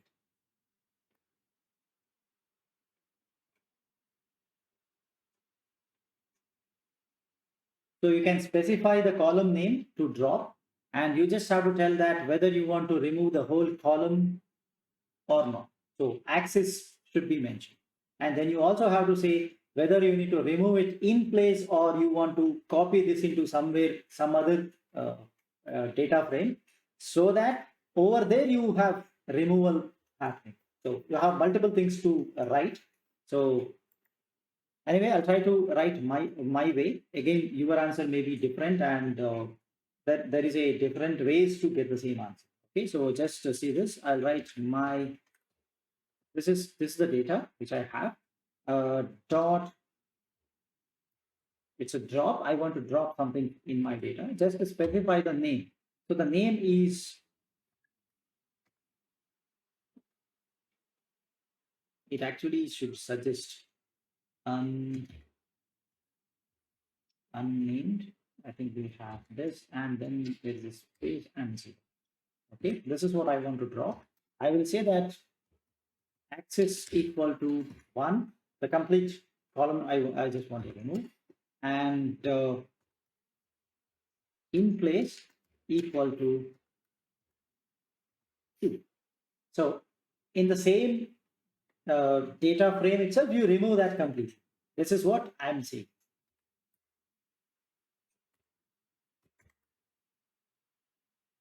Now, if you look the my data head, I don't expect that first column to be present. You see, it starts with directly the serious DLQ into. Now, if you look at the data, the various columns that are existing over there, I can try to talk about this. So the serious DLQ is actually, right? It's actually, there's a concept called as delinquency. That's DLQ. Okay. So whether a person has been declined or not. So it's like that, or you can even think that whether a person is able to pay all the EMIs, right? Everything is proper or not. That's also can be the case. Okay, so delinquency or not is what we are seeing there. Then the second column, as you can see here, it says that revolving utilization of unused lines. So this is something like the total balance on the credit. Okay, maybe a credit card or maybe some other personal loans, except something like a real estate or no installment pending for any other loans. That's what is the revolving part. Okay, and then I can see, yes, age, it's straightforward. Number of times 30 to 50 past due, in the sense number of times the borrower has been 30 to 59 days, worst case. How many times he couldn't pay the credit card bills or something, some loan EMIs in the past 30 to 59 days. Okay, that's one very important factor deciding whether you will get the loan credited or loan, that is, will you get a loan or not. That is one of the important factors. Then you have the debt ratio. So monthly debt payment, right? Living costs, right? Divided by the total income. That's what is the ratio over there. Monthly income, maybe rupees, dollars, or whatever. Okay. Number of open credit loans. How many loans actually he is having right now? So number of times 90 days late, right? In the last 90 days, how many times he paid the credit card bills or credits EMIs at a late with the due? Okay. Real estate loans, how many are there? Previously, we didn't consider real estate because real estate loans are considered to be something different because that's a different category. So normally banks will consider the real estate loans as a different one, because if he's not able to pay the loans, they can use this real estate asset that he has, right, as they can use it, okay, to recover. So then one more parameter is number of times, 60 to 89 days. So 90 or more we saw once, 60 to 90 is here, right? 30 to 59 was another case. Okay, and definitely they will look at the number of dependents that a particular person has before they give loan. Okay, so these are the various things over there. If you feel something is not relevant, you can definitely read it. Okay, so that's left to you. Now, I just guide you through the implementation part. You can do it in your own way by considering my code as a reference, and you can try to do it in your own way, and we can compare the results. All right, so that's what I suggest. Now, anyway, Excuse me, sir. yes, Sir, yes, when Ruchi. I'm opening this CSV file by using pd.read_CSV, it gives me errors. Like pandas library parser raise error, something like that, sir. Just I'm not very sure, because you see the pandas is actually a built-in thing in the. Yes, sir. Yes, sir. It is important, sir. So when you import, are you getting any error? No, right? No, sir. No, sir. The other problem got solved now when you did that. Other problem Yes, sir. you had, right? Yes, sir. Okay. Yes, sir. Yes, sir. That is. Okay. Again, if there is some connectivity issue, normally we can see that the collab throws some error which actually has nothing to do with the work. So when you try to run that once again at a different point of time, it will run. This is what I have seen. Maybe just wait for a few seconds and maybe 1 minute or something you run it. If still it is not running, I suggest you to do the same thing. Disconnect, connect, and run. This is something like a drawback of the collab. Okay. So if there is a network issue and your network speed is continuously varying, etc., means you will see these kind of errors. Actually, there is no error, but because of the connection instability or something like that, may be causing some. Okay, sir. Okay, something. Okay, sir. Right? Okay, sir. I will say. Yes, sir. Okay, so let's go ahead. Now I want you to check how many not a numbers are there. Okay, how many missing numbers, etc. are there. Definitely you have an option to fill or discard. So previously we have removed, we have discarded the not a numbers, but today I want to show you the filling options are there. Anyway, you are free to choose whether you want to remove completely or you want to fill. All right, so I would prefer filling today because we have been discarding the not a number so far. Okay, but first let's try to look at that. So my data dot. So one question that we are doing the filling method today, right? Yeah. So my question is that does it affect like if I want to drop that column particularly? No. Okay. It may not affect, but you lose your information. That's all. Maybe slight variation in your final accuracy or whatever measure you take. Okay. Okay. That will be it.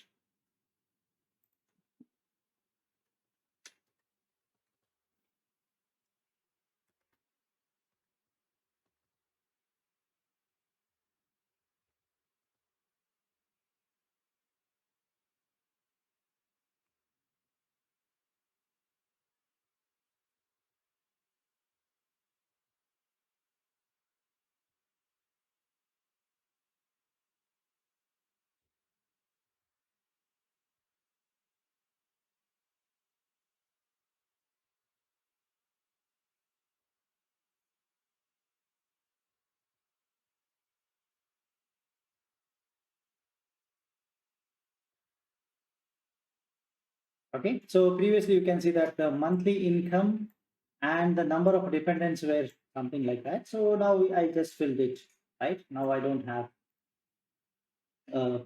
not a number. Okay. You are free to do any other version of filling, not this median, max, min, etc. can be filled. Sir, it is taking the mean of all the data. Each column wise, it looks at a column and it finds out what is the mean of that column, fills the NA with that value. Okay. Okay, sir. Okay, again, this is not the only option you have. I suggest you to explore further. When you have time, you can see what is the most meaningful way of filling this. Okay, so this may not be, in some sense, this may not be the most suitable way to fill it, because number of dependents somebody may not have. I filled it with a mean value. That's somebody may think that this makes no sense. So yes, I'll say that you can consider it in that way.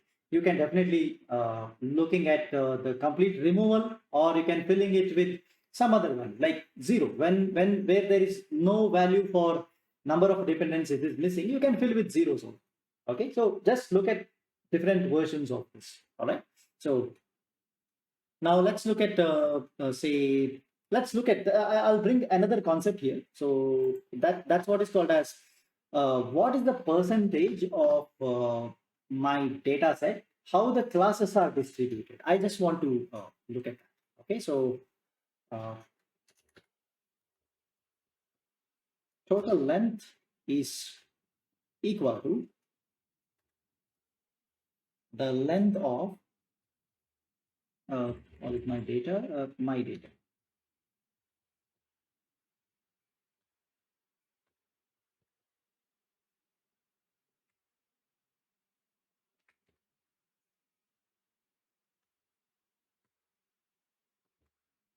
Okay, this is what I call total length, and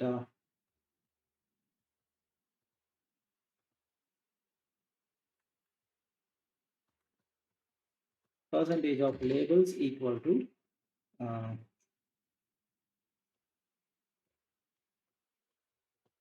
my data of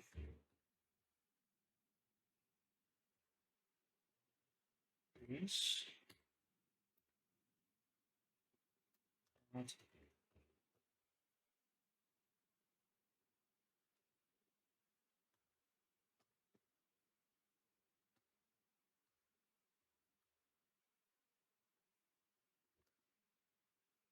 divided by the total length.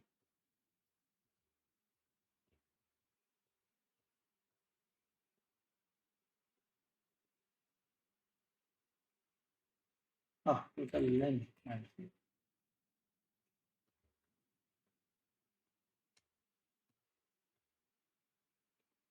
Percentage of.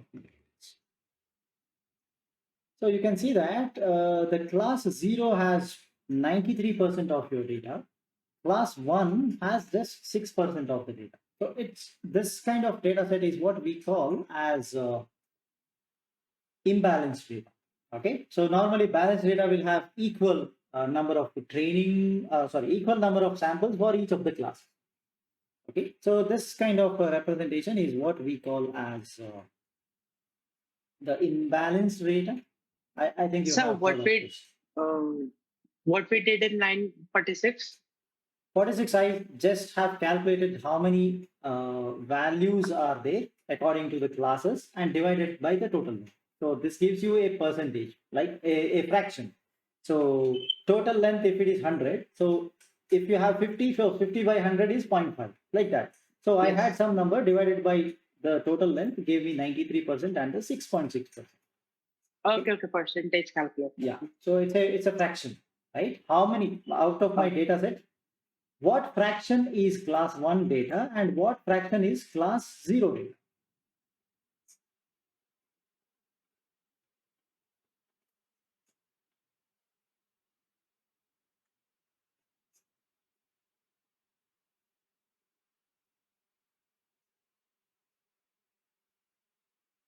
Okay, so far good.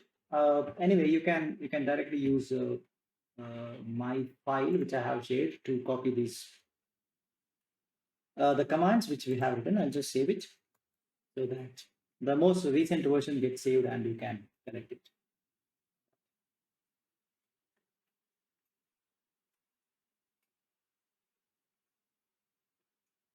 Okay, so this percentage calculation, whatever you have done, you can even write a code to visualize that. In the sense, class 0, 93%, class 1, 6%.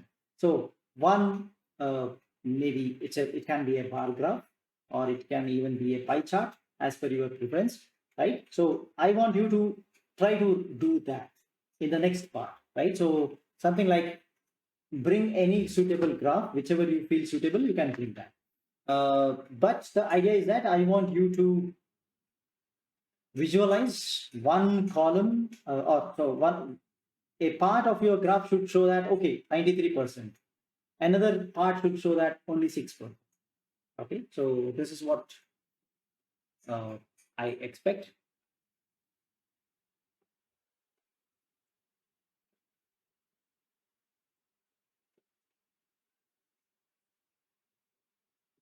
So we can use any of the graph, right? Any graph you prefer. Okay, so just a visualization is required. Okay. Okay, so I said suitable graph, whichever graph you think it is suitable, you can use it. All right, so I'll try to go with the what is called plot. Let's see. Okay, so that is my data of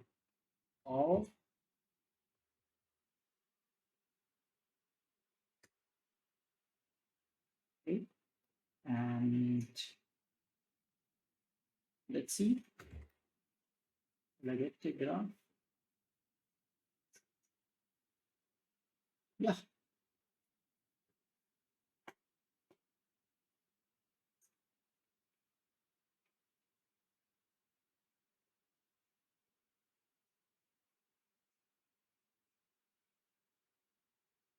Okay, so one of the simplest part. Again, you may have to do a little bit of maths over here too, if you want to bring a percentage print over there. Okay, that I leave to you. So how to bring a number over here, say 90%, say 6%. If you want to bring that, you may have to do a little bit more. But anyway, let's go ahead. Let's go to the next one. Can you bring the PDF of okay, I'll try to make a question here. Let's say I want to look at my classes, that is 0 and 1, 2 classes, how the classes are distributed with respect to age. In the sense, something like, so age is 45, so many are, or it's a probability. Okay, I look at a probability plot. I want you to bring a probability plot showing age versus your Y column. Okay, age should be along x-axis, and the plot should be a probability. So at what age, what is the probability of getting loan? At the same time, what is the probability of not getting a loan? Okay, so that Y column versus age is what I look. Something to do with the, I think we have a probability distribution plot directly available in the CBOR, right? If you remember, it is called as a KDE plot, kernel density estimation plot. Okay, that's a KDE plot. So I told which particular graph I'm looking for. I'll give say 2 minutes for you to write a code that actually does what I'm expecting.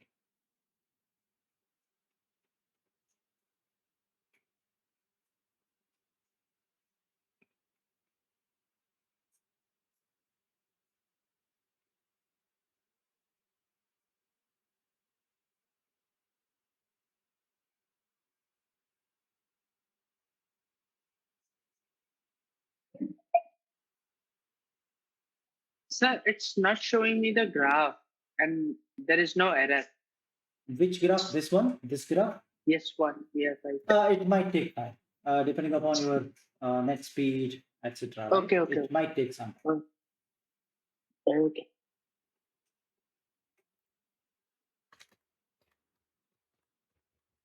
This is one option. You can bring what is called as a KDE plot. My data of my data of serious this.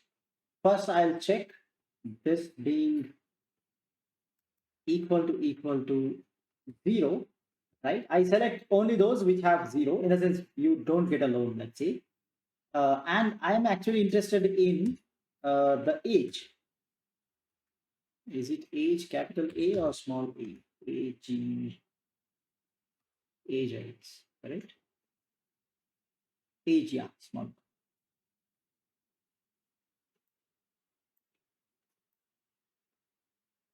Okay, so I close that. Let's see. Yeah, so this is a probability. Okay, let me do one thing. I'll bring both of them together so that it can plot everything at once. So let's see, 2 graphs.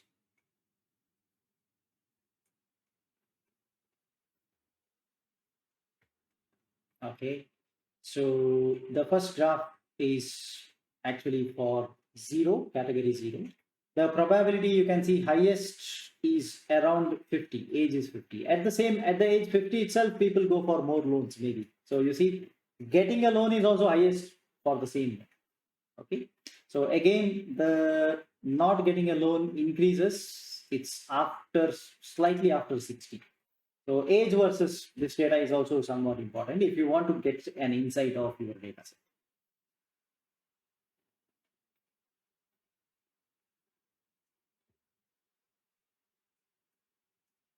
Okay, and my next question. This is obvious. Every problem that I want to solve, every practical problem that I want to solve, there will be a question that bring a heat map, saying that what is the correlation?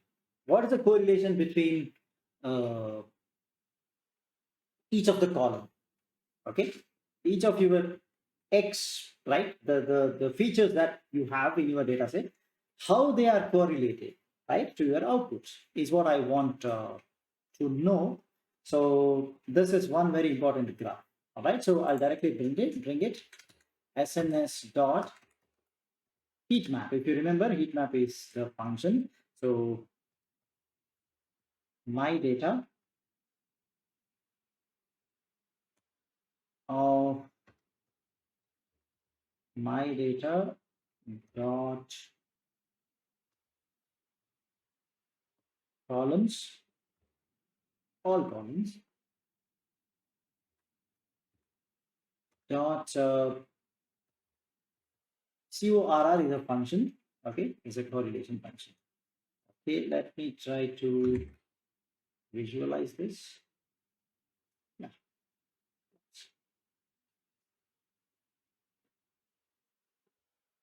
Maybe I just slide so that everything is visible. So brighter the color, it has more correlation. So diagonally you have highest correlation because you are comparing the same columns.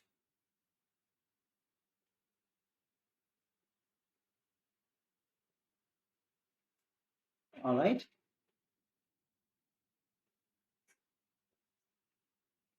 Now I'll bring a new concept, right?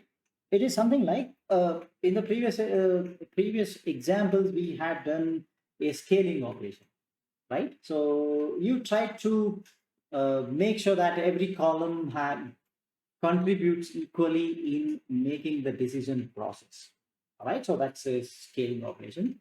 Today we'll bring what is called as the weight of evidence. Okay, and another concept, using the weight of evidence, we can calculate what is called as a information value. So I'll just type those words here so that you can explore it further later on.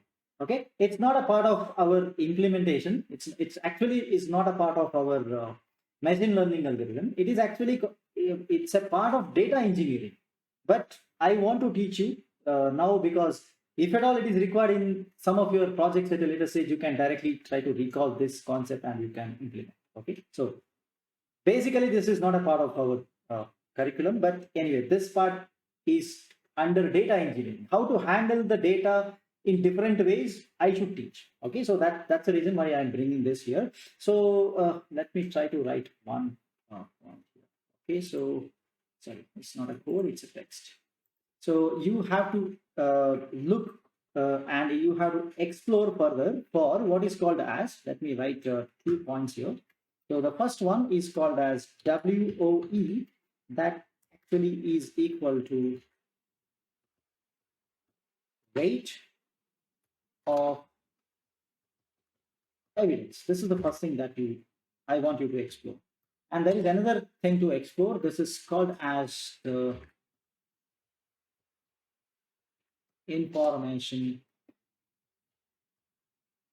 value. So everything falls under what is called as data engineering. All right, so it's in bold so that you can explore this.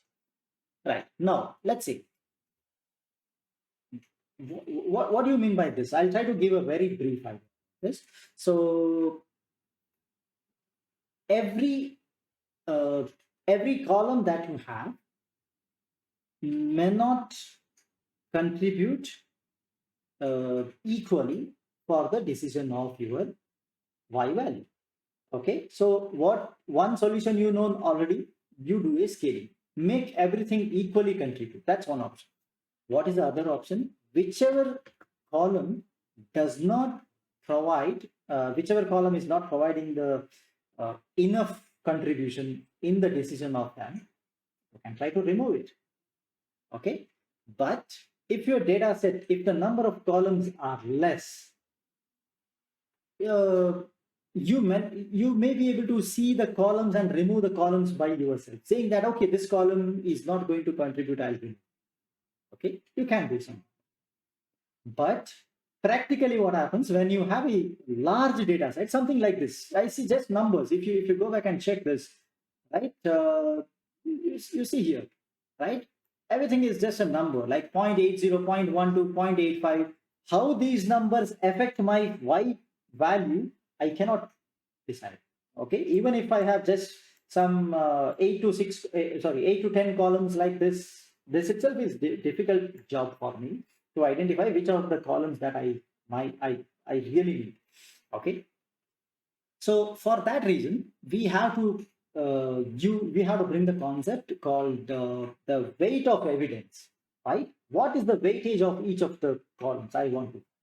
So using that weightage, I can calculate the information value that each of the column provides. So there is a again, when you search in the internet about this and when you look at the details, you get a particular table. Okay, that table I'll try to put it here so that that becomes easier for us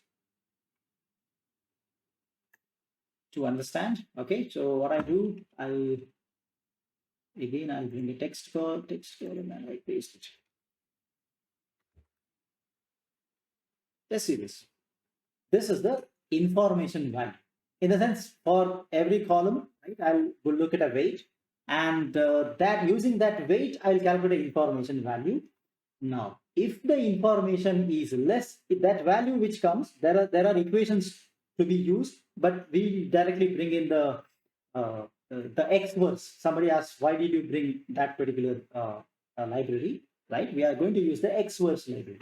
So that X-verse library has built-in functions to do everything. The WOE, weight of evidence calculation, information value calculation, everything is done in a single step. But what is the maths behind that? You have to look at the references. Okay, search in the internet about that. You will get a complete details about that. Okay, so yeah.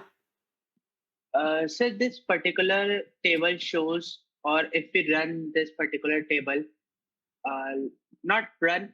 So you are saying that we can check whether the column is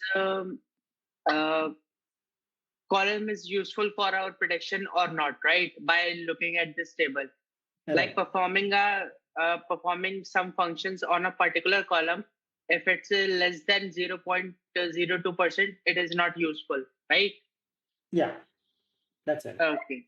All right. So the So we information can value do it, which we do it calculate for at the end, one second, at the end we yes, get an information value calculated using that library. How do you use it? This is the table which we use. So less than 0.2, not at all useful.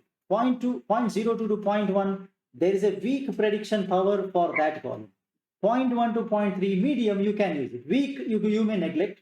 It's left to you, but still, this is what is the meaning of IV. Right? 0.1 to 0.3, you can use it because there is medium power. 0.3 to 0.5, strong power. But if you see more than 0.5, it says it is suspicious.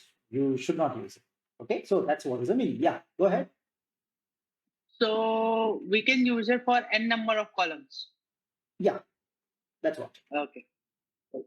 All right, so I give one very good reference for the X words. Okay, please look at the chat box.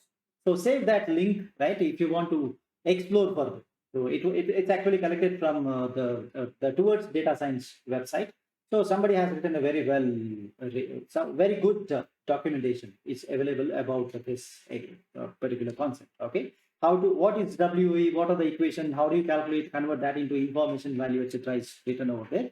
A very good reference, but it's not the only references that's there in the internet. Yes, you have many things. Okay, so just explore this, keep this as your one of the reference. That's all right, so let's directly go to this. So we already have, if you go back and check, we already have it in our memory over here. So I have xverse.transformer, I have monotonic binning and WOE. They are present over here. So let me try to use it. All right. So any function, you always have to create a copy of that, right? So you create a instance of that. So refer the same material which I had shared just now. They are following the very similar approach. So first you create a binning, right? So for age 20 to 25, 25 to 30, 35, like that. That's a procedure of calculation of the information value. So first you need to bring in the monotonic binning. Okay, so for that we already have it. So fit. So I will fit what is X, what is Y. So in my data, I'll go with index locations. What is your X data? All the rows starting from first column till the end. Okay, 0th column is my Y, right? Y label. So I'll just have to do that, comma, my data dot index location. So I'm specifying using index location all the rows of 0th column. So X and Y. That's all. You can assign them to X, Y and bring it XY here. Otherwise, you can directly type it like this. Okay. Then that actually fits monotonic binning for my data set. Then let me call it as out X equal to CLF dot transform. You see already the fit has been done. I'm simply doing the transform here. Okay, so that is my data dot ilog all the rows 1 till the end. Okay, then out X dot head.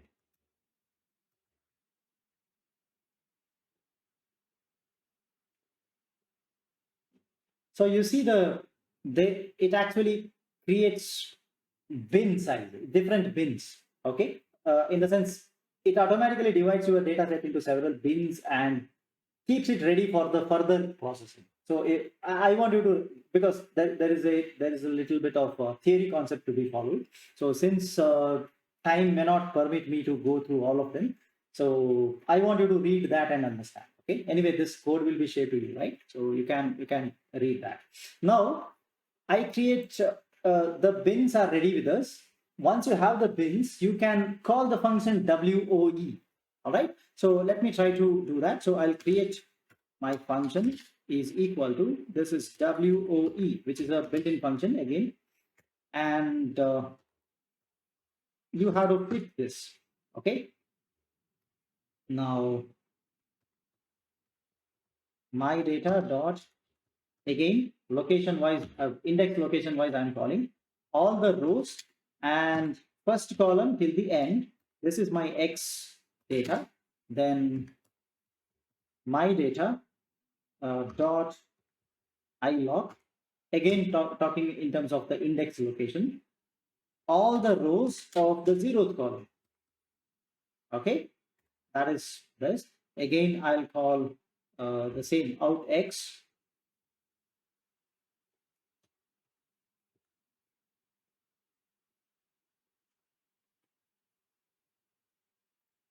out X is equal to CLF dot transform my data dot log all the rows 1 till the end. Okay, so now this actually calculates this. Now actually I did, so when this automatically runs on the background, right, we have the IVs being calculated. IV means, you know this, right, information value, right? This is being calculated for your complete every column. So I can visualize that very easily. CLF, that's my function, that is WOE function. Dot is simply CIVDF.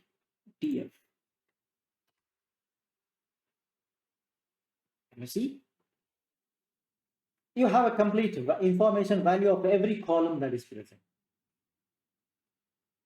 right? So you can refer to the table and you can decide what you want to keep.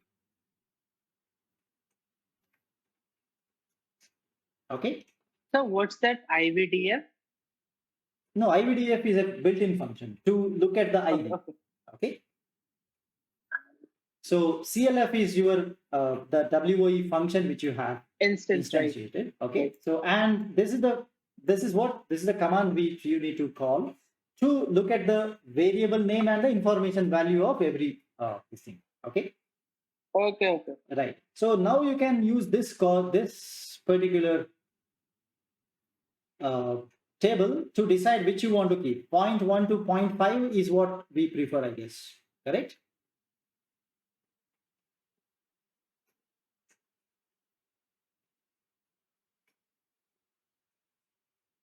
All right, let me check what I get. IVDF dot variable name dot values. Okay, let me try to. So, Yeah. sorry. Yeah, no can you problem. please just show the table?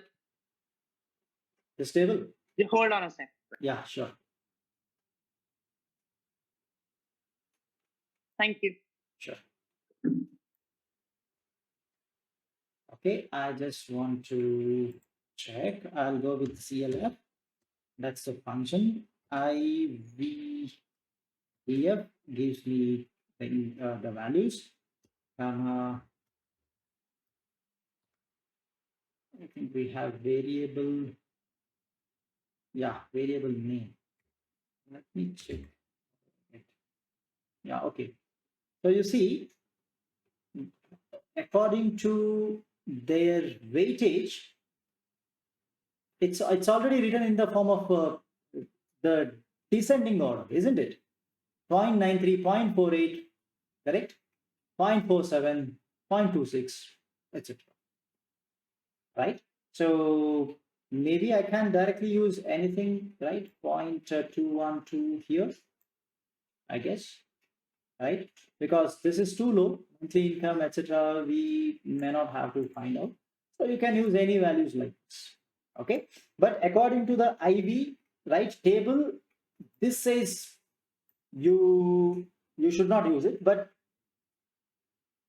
it's left to you. It's your call. I prefer using it, though IV values say that it is of no use, but see, unsecured lines, it actually, if you look at the table and the details, you may feel that, okay, this is important. Okay, there is a balancing that is happening. You can remove that and test. You can put that and test at a later stage. Okay, to compare. Okay, so let's do something like this. I understood what's happening. So let me try to write.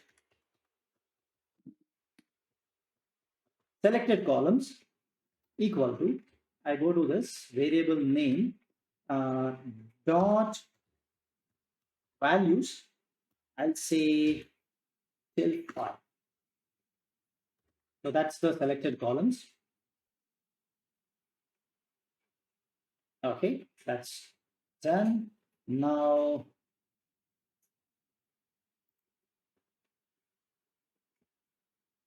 let's see.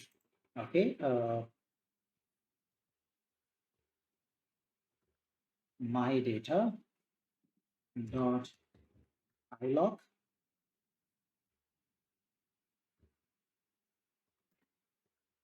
1 to end means everything else will come. Okay, yeah, so I don't want that.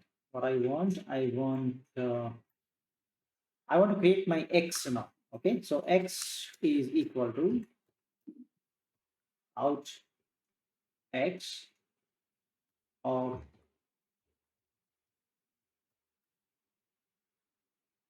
selected columns. Okay, then that is x. I'll also create a y.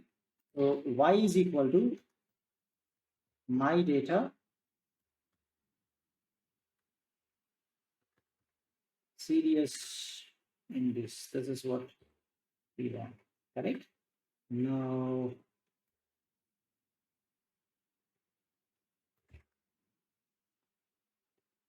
okay, the training happens with this data itself. Let me write x dot, just to confirm. Okay, x dot shape. Okay, so only 5 columns we have selected. Okay, then y dot shape. It can be array, it can be 15,000. All right, that's fine. Now directly x and y we have. What's the next step? Data set is ready. Directly do the split. All right, x. Sir, Yeah. yeah, line number 56. Okay. Data frame has no attribute, showing me this error. Line number 56. 56 error saying that. Okay.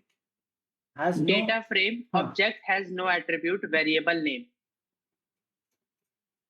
Okay, this, it says that you don't have an attribute called variable name, right? Okay, can you simply type till here? This is working. Can you see this?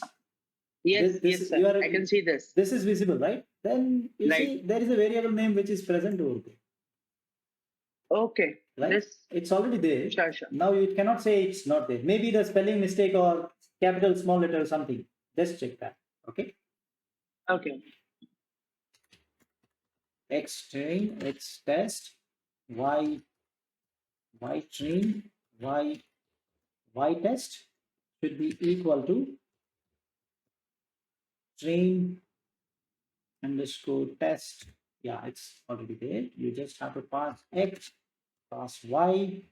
You just have to say test size equal to, give any number. Okay, I give 0.2.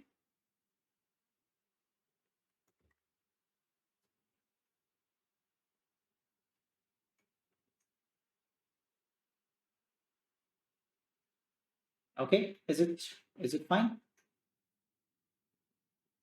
Any doubt so far?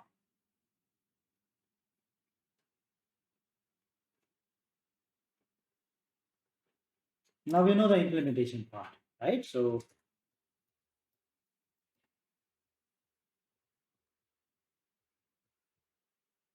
logistic regression, then log reg dot fit the training data x train comma y train. Then I want okay, let's fit this first.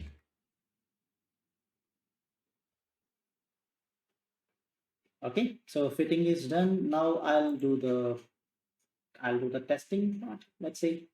Okay, so let's find out the score first. All right. Okay.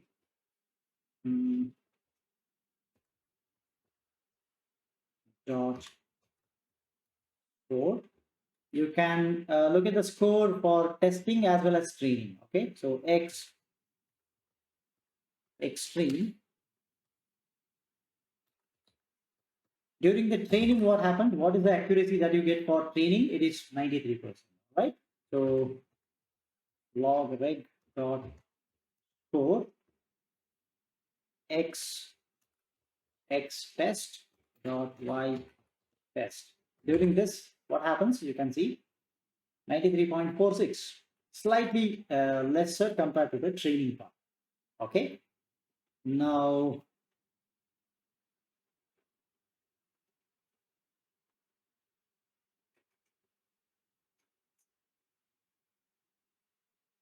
then let me go to the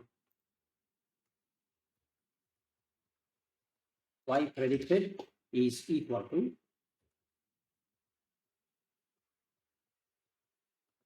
dot predict. So I pass the testing data and I get the result over it. Okay. Now, that means we can definitely go ahead and calculate the what you call the performance metrics for sure. All right. So that means, okay, let's go to the classification report itself. All right. So that gives me the complete details all at once. All right. So from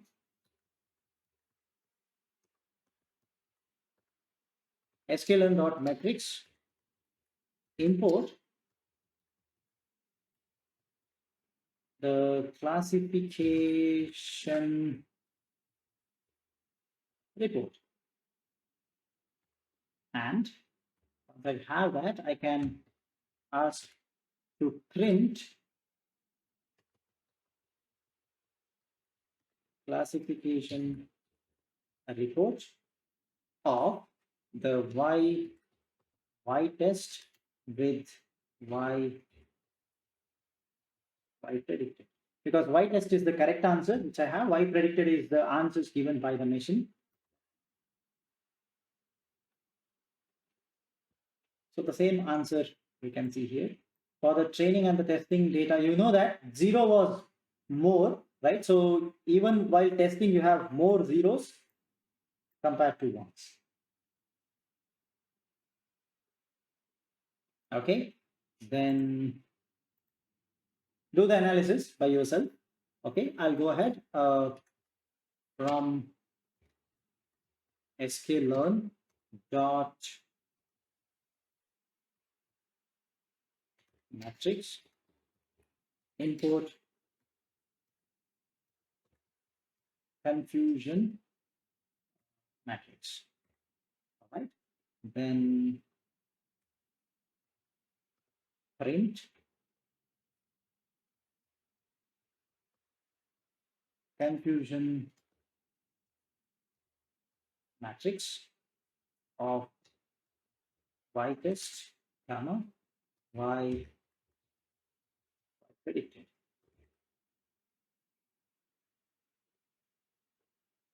Sorry, what happened?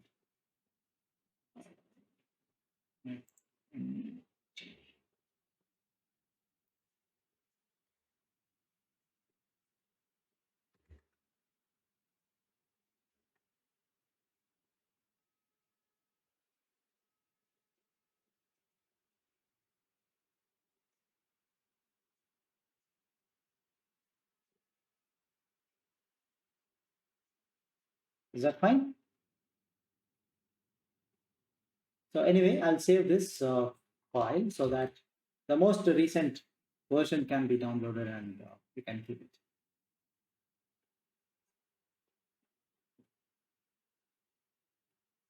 So actually what we did today, we didn't simply consider the data set as it is. We did a different type of data processing, which actually comes under the data engineering. So data engineering is a part of our completed big view of the data science, which actually handles with not just using the data set as it is, by looking at a weightage or getting some insight of the data and using what exactly is required from that. Okay, so you see, I have actually used only what is required and I got something around 93%. Fine. I want you to explore further on this. We don't do the WOE. You don't calculate the IV value. Without that, give everything as a data set and everything as your X and try. Okay, that's what I want you to do to understand what is happening. Okay, and even in the IV, while you use the IV, you see here I actually have used this one, which said information value is higher, but our table says more than 0.5, you can neglect that. So what I want you to do, I want you to include only the second row onwards, second, third, fourth, fifth. If required, you can add this also. The table says like that, but anyway, it's left to us. So use only these 4 columns and see what happens. Add a 5th column like this, see whether there is slightly improvement or not. Then you can bring everything here, all these, and test. Okay, so do the training and then do the testing. So that's what I want you to try and analyze this thing. So what you have learned new today is a part that is coming from the data engineering, which actually tells you how to handle your data set before you do the training. But anyway, training testing is actually, if you know the basics, if you know the what's happening on the background and you know which function to call, it's very simple, very straightforward. But what exactly is more important is how to utilize your data, how to get the information, how to get the insight of your data so that you can use that data in a neat fashion to get best results out of it. Okay, that's also very important. It will be taught in various at various levels. You will definitely study this in the upcoming sessions. Okay, so if you have any doubt, please let me know. So it's saved so that you can download the latest version if you have not downloaded yet. All right, so I want you to